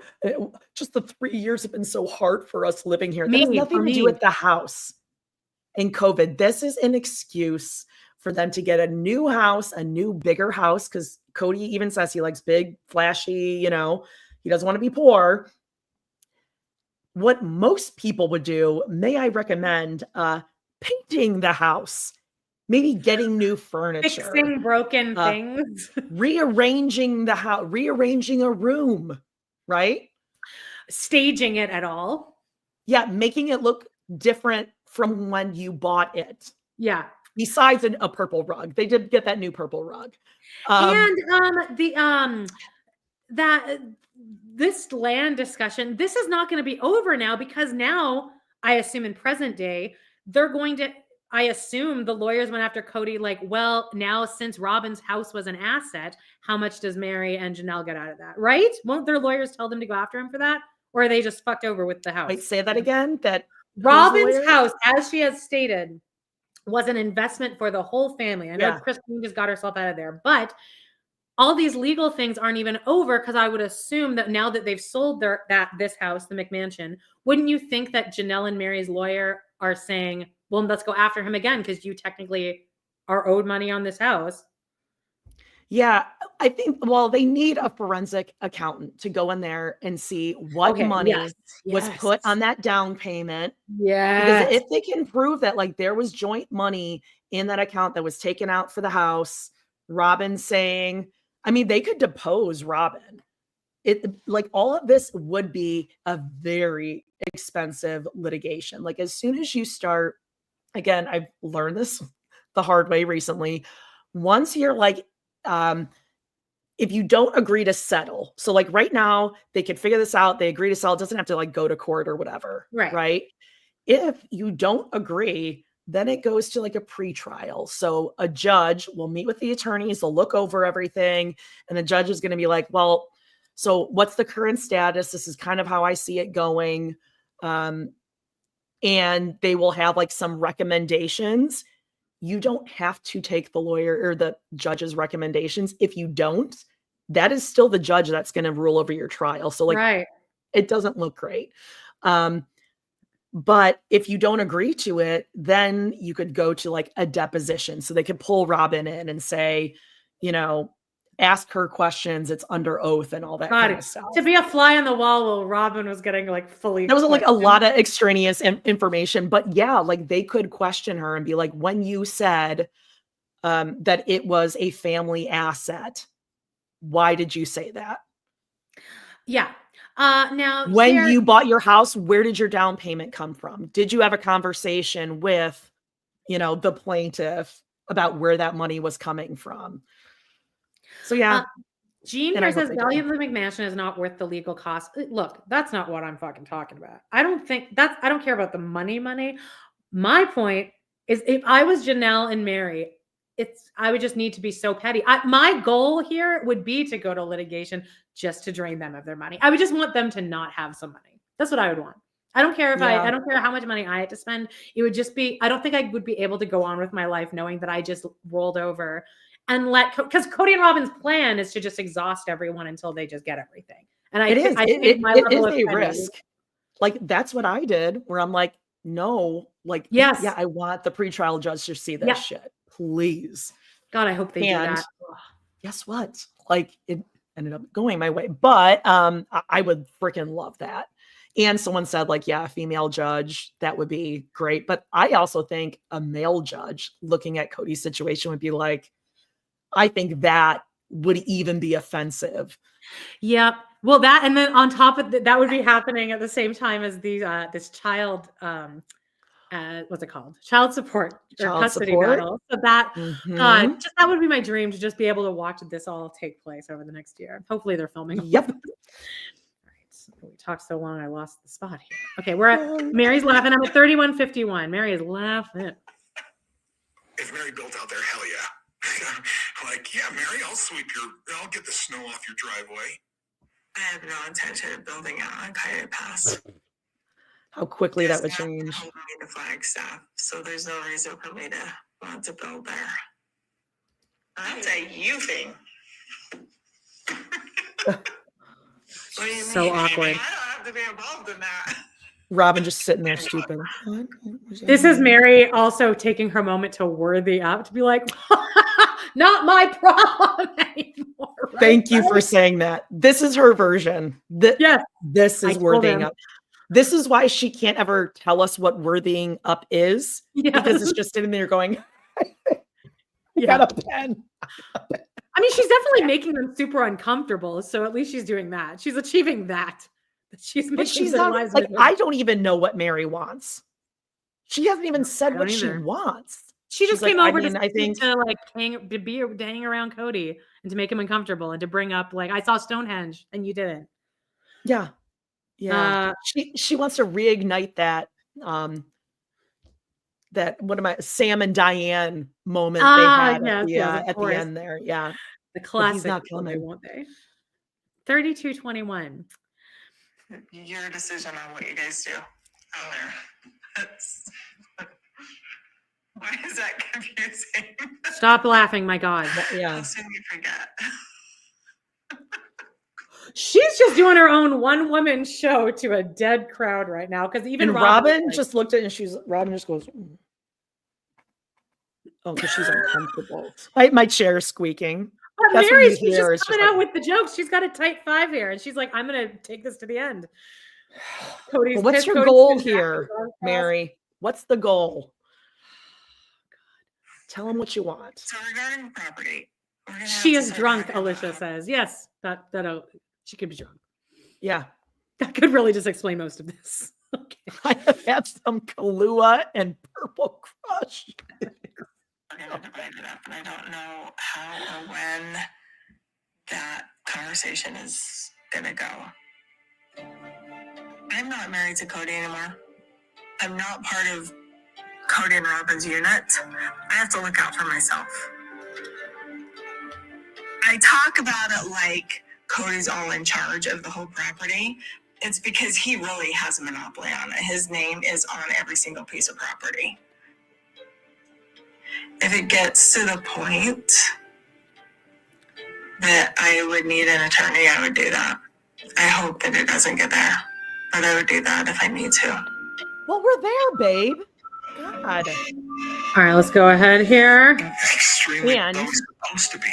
if Mary and Janelle were really smart, what they would do is they would call every attorney in like the Flagstaff Yeah, like on The area. Sopranos.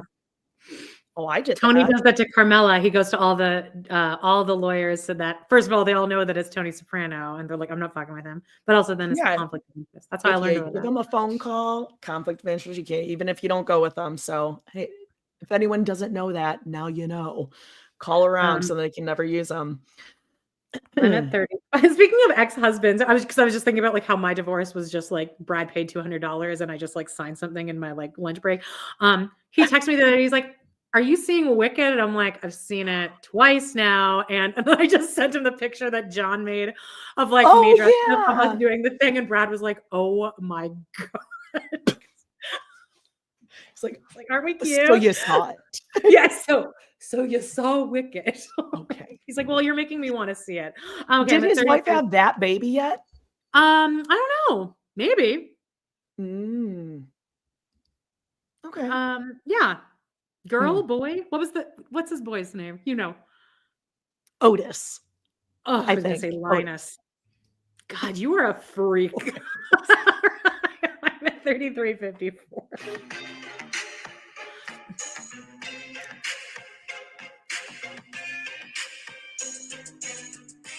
I'm on my way to Las Vegas. Oh, I forgot about this. Oh, this last God. episode is him going out with his brothers. Oh. It's just so weird, and they are so geeked up. Like, my God, they go and stand handsome outside the woman did a cul-de-sac. number on her sons. When Cody handsome woman. When Cody takes off his little like a lunch lady cap, really it was like it's like a new timeline now. It's a whole new world. Now we've seen it. Yes. It's like seeing the Great Great Oz behind the. Oh yeah. 3405. Brothers. Basically, it's a Christmas present that we sort of give each other. It's kind of like a man trip, I guess. We won't A be man doing trip? debauchery. His brother looks like Britney Spears. If anyone wants to roll back, his brother looks like Spears' face. Okay. 3414. He does. Like the naughtiest thing we're going Britney, to do is bitch. probably swear a lot. Oh, they're gonna That's swear a sad. lot. Naughty. Maybe have some soda pops. Don't worry, Robin. I'm gonna take my sick leather jacket, hang it in the car behind me, And hang my jeans on it too. So like we don't Michael get and his jeans. wrinkles. Yeah. Going out jeans. Yeah, his dry clean jeans. And the kids at home, but I'm going to really enjoy the man trip. Stop calling A it a man trip. loser. A I used to loser. do It's a it a trip. lot more in Vegas and then stop for a while. I'm glad he's going because I know that this will be healing for him. Oh, gosh. Waiting for Cody. He's probably doing his hair. These two, I can't. They are all exactly Cody's. I know. Oh. It's just different versions of Cody. There's an older, dorkier one, and somehow he's fucking more than one woman for years. And then the younger one is like Cody in training, and something just Like tells cooler. me He's way maybe cooler than he's gotten Michael. away with like. I don't think he treats women well. I just like get that vibe from the I'm just younger. gonna He's assume calling us none of fat. I mean, well, all three of them. Oh, call us yeah. fat, but Well, Michael's the one that is not a polygamist. I know that the brother that passed away also was not a polygamist, but is Michael a polygamist? Well, I'm sure Cody also is, right? You mean this guy? Oh, what the fuck is that? That's Michael. that from this That's episode? The youngest one. That's Yeah, from this episode. they're about to I thought he show was it. bald. This screams Brown. This screams handsome woman and Win Brown's son. Wait, who is that? The younger one. They're going to This show it. Michael, he's about to pull off Yes. his hair and his hat, and he's bald. Well, he used to have hair, babe. Oh, that was an old photo. Oh God. Yeah. Yeah. It was so cool. They showed it to us. We needed to see how cool he was. They're both he's taking off. They're showing how both of them are bald, and it's like, see, you look fine. Your face looks fine, bald. better. Yes. Arguably better. Yeah. Okay, let's blast through this. Scott's the oldest brother. Scott is Obviously. in a marriage, and he's still very closely attached to our old church. Michael's not in plural marriage. Probably won't be in plural marriage, and is no longer really, to my knowledge, affiliated with our old church. Everybody always wants to give me crap about my hair, but I have to do a lot of work to take care of this hair. Listen, if I don't dry it right, That looked really gross. What do you? It looks like it hurt. Like It when did. you've had a ponytail in too long and you take it down and it's like that good hurt that like, ugh. But like it dried too crunchy. Well, I think he slept with hairspray and mousse in the hair. Okay, so I did take a photo of this, but he moves so quickly. But that is really piled on top. Yeah. What I don't get is why does he shave all around like the bottom side of his head? I It think seems that's to me kind like of you a would lip. want that volume. Like, why would you take more hair off? Yeah, make it more full. Let it grow in at the bottom. The bottom's where you have the hair. Yeah, and like layer it or something. But this just seems ridiculous. Okay. 35. But what do I know? These are cool guys. you know, he's a pre-teenager. His hair has always been important to him. We don't care about your hair anymore, Cody. It's a lot of work. The grayer I get, it's all colored. You know, I need it to be pretty. And then the hairnet helps the curls. You know, if I don't want to spend the entire time blow drying. It's a little cheesy, but it works. Robin fucks that. Oh, where are we going? We're going to where we used to live, the old cul-de-sac. There is something extremely nostalgic in me and about Las Vegas. Because personally, I feel like Las Vegas was the one place in my life I felt safe. Cheers! Cheers! We were accepted. We were tolerated. We made friends in Las Vegas. We had our family together in a cul-de-sac. We had this amazing experience. It's almost like you didn't need to leave. Yeah, almost. Almost like that was a bad decision and everything fell apart after that. Yeah. So I want to go to see the cul-de-sac because this is I mean, hilarious that they're not allowed inside. Like, just let's just say that right out front here. Hilarious that they're not allowed to film inside. Couldn't even like call a neighbor. No, hey, we're gonna be in the area. Probably did, and everyone's like, "Fuck no." Yeah, no, is that man coming in here? So bizarre being back here.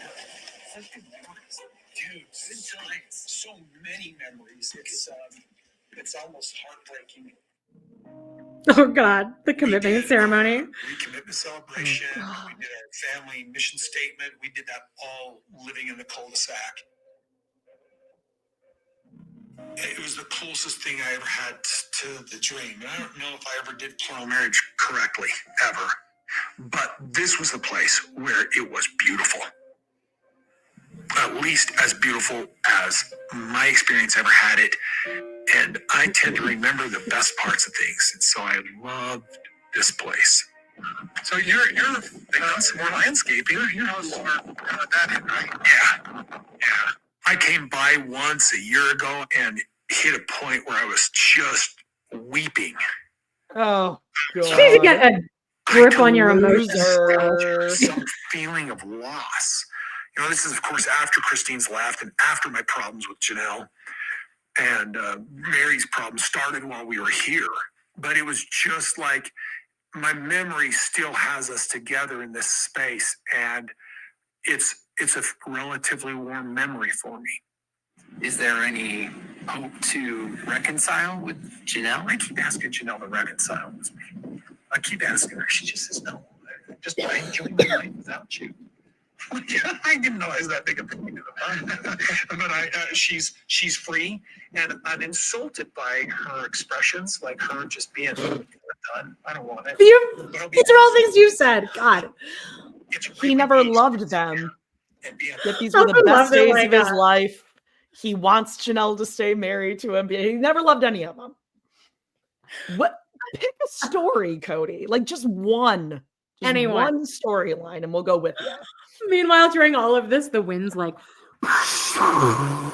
His hair's like, yeah. After all that, it's spinning like a top on his head. oh my God. That intimacy and that safety and that wholeness in that divine relationship. Oh, and not gross. Others. And it's liberating. I was building a family. I wasn't whether I was in love. I loved them. Was I in love with them? Did I have the same experience with each one? No, never. That's a hard confession to make when I was working really hard to hide what Robin and I had while I'm trying to promote everything else. You weren't hiding it either. Christine and Yeah. Joe both like, hey, listen, let's just move on, kind of thing. But then they trash talk me behind my back. Yeah, that's what The happens. brothers are like, yeah, okay. She's your ex. She's allowed to talk about whatever the fuck she wants, whenever, with whoever, about whatever she wants. Yeah, and you talk shit about all you do is You're talk talking shit about her right now. Right now. To no end by that. It's like, fine, move on. Just stop blaming Roman, right? There's a little fault that I have, and it's not a fault with a big little family, one. but it's a fault when I'm a monogamist, okay? I'm still trying to partner with Janelle, who has rejected our marriage and our partnership. And Mary Said you calls never me, loved her. I jump. Hey, I gotta go see Mary. That's been a weird space. I've been trying to work with these women. I've been working so hard to get them to agree. I'm still trying to do it. And the real point is Robin's the only woman I have to get to agree with me now. So now I'm essentially... It was a weird point to make, but okay. Hard being a man, getting these women to agree. And it's a different world. Because it's not this big thing. There's not all this energy behind it. But I do feel... He's wearing his amulet. Oh, well, I noticed. I clocked that a while ago. So my family breaks up, and I'm going, maybe this is the way it was always supposed to be. And that's hard to say when you got all the children and all the experience and all the memories, but yet I don't know what else to do besides say, this is what's happening, so this is where we're at. And so you'll never take on another wife. I never want to marry again. Never again. So I'm very happy with the idea of just growing old together with Robin. Yeah, Robin and her cool kids. He hates it. He wants to be hanging out with Hunter and Logan. Oh, you think so? I think Robin's kids are pretty smooth. Oh, God. She sucks so much. She has a boyfriend. I know what you're talking about. She's a rock star. By the way, I threw up this famous photo you took of Cody's chart. I'm sorry, chart. Do you want to read what he says there about living on the in the cul-de-sac? Our emotions will not change the facts, and I'm going to be flexible. Mark is right here. Now we need to move now. Now. So emotions are not going to change. So let's just remember that, right? Cody was very level-headed. He just wanted to live the dream there. We're at the end here. 40, 41. I can't wait to see what's coming up next week. In fact, it's so good. Riding off into the sunset with Robin. Yeah. There you go. Yeah. I've just been through 3 divorces. I'm shuddered at the idea of marrying again. The pain that it put me through, the pain that it put Robin through. I'm not interested in this right now. I can guarantee you, if Dr. Drew met Cody, he'd be like, I don't think he exhibits any. Clearly loved these women. Not a narcissist. Did the best he could. They gave up on him. He was trying. They should give him another chance. Absolutely. 100%. Oh my God. Wears his heart on his sleeve. When we put together our Surreal Life cast, Cody was the center of it, right? Like that was our free square because we everything had to center around Cody. We had Cody, but I think we had Dr. Drew as like a guest or as like a host or something, right? I think we had No, Dr. we had Drew. Judge Judy come in. Oh, Judge Judy. Did Dr. Drew not Because make I it? thought Judge feel like I Judy would've wouldn't fought take for his Dr. guff. Drew. Yeah, but I think we had 2 guest doctors in there. I think one of them was Dr. Drew. It might have been because Judy's not going to take Drew's No. shit either. But then I forget there was a host too, and I forget who the host was. James Yeah. Corden, maybe? Was it James Corden? It could have been. Oh, okay. Right. No, you have to go back and 4103. read those. It's been a really difficult 3 years. All right, I want to just get one last look here. Oh my From God. from outside of the gate. That's just the way it is. All right, let's get out of here, man. Go home back to your $1 million house. You'll be fine. Cool trip and discussion, bro. Now what are we doing? Yeah. Fun. Now that Yeah. we've covered your hair in your old house. Yeah. I talked to my brothers was that polygamy kills emotional intimacy. It makes everybody defensive. And I really want an emotionally vulnerable, intimate relationship with a woman, and you're not going to get that in polygamy. Oh, all right. Whatever. Let's see what's coming up. Next time, Oh, on Sister oh Wives. no. I am going to get a wedding dress. It's Christine in one of her many plethora of one shoulder booby numbers. So that Oh, can well, show she wants to show a little bit of her bloody tattoo. I mean, it's. Yank. I find it kind of. I think that's kind of adorable. Yeah, Like, it's she very is. She is Christmas. one of the people. She's a regular person. She's just a mom who's in love. Got a tattoo, and I'm gonna wear this tacky outfit with kind Dude, of. I do want to get another tattoo. Should I do one in this spot? In Christine's spot? Yeah, obviously, yes. Hey, I'll get a matching tattoo with you. Okay. Remember that This doesn't person got where I mad at us want for one. showing us each other our tattoos because we got drunk on one episode. We got drunk one episode of TRP. And we showed each other our tattoos. Well, like 6 years ago. Yeah, and they were like, "I'm quitting. I'm quitting Patreon." Wow. 4151. Never said we were classy. I'm so excited. Her first wedding dress was Was that a not McKelty? sexy, Ow, not ow. elegant, and Yes. did not fit her well. I want to start dating guys who kind of believe the same thing and Your have the same face. life goal as me. I know that they're interested in dating, but I'm like, hey, shouldn't be the reason why you're at a church. Ever since he has married Robin, he has wanted nobody else. Or you. I think that there's a way that Cody and I could have figured out a relationship in our marriage. Shut up. No, you couldn't, Mary. Mary really is one of those friends that you love them, but like at a certain point, it's better for you to not let that toxicity into your life. Like I would have to have cut her off too. Like Yeah, I I'd be physically like, can't okay, take you we on love anymore. you, but we are not talking about exes tonight. Yes. We're like, nope. And then Yeah, she brings up I need to move you from the friend group of like that we actually talk about our shit to just I'm a friend you go out with and we get drunk and then go home and we don't have any deep conversations because Yeah, I can't keep doing this all the time. I did just want to show this photo that we just saw of Brianna. This is the face of a girl talking to her mom about how she is wanting and excited about dating.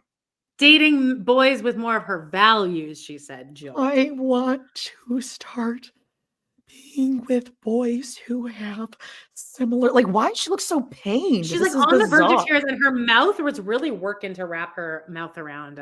She looks like fucking Robin. Like, well, yeah, she's a right? doppelganger. Aurora looks like Peyton Preston. Oh yeah, she's Like got exactly. a map of You know Preston who else all Aurora over her looks face. like? And I know a bunch of you guys will know who this is. It's a girl on TikTok who's like covers Wizard of Oz, and her thing is the Oz vlog. Aurora looks like her. This girl is much prettier and smarter. The But they have the Oz same kind of- blog. Oz vlog. Vlog. Got it. Not in a bad way, like in every way that you could look like Aurora, but still be beautiful and like cooler. And Okay. everything better. All right. Well, with that said, do you know of any TikTok accounts that look like Tony by any chance? No. No. Okay. Well, guys, we did it. And we're going to do it again next week. Same time, same place, every Monday, noon Central. Check out all the Patreon and all the things. Amanda, anything else? No, look at Walter over there, cutie. Oh, He's a little cutie. Scout's licking the banana because that's what I wiped up my ginger ale with. Hey, I'm drinking that too, or I did drink it. Ah, it was in yummy. here before. Cranberry. All right. Are you going to hit it? Are you going to hit it? Yeah. Okay. Thanks, guys. We love you Love so you guys. much. Thank Yeah. you. Oh, Walter knows it's over. I know. We're all gonna get fed and everything. Love you guys so much. We'll see you next time. And listen, you're all adults. You're all adults. Bye, Wally.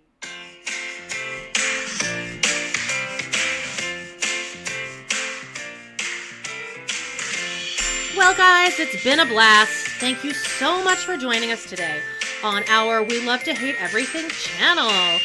Please do not forget to hit that subscribe button. Give us a like or even a comment, and click on that bell if you want notifications, because you never know when we might pop up and go live.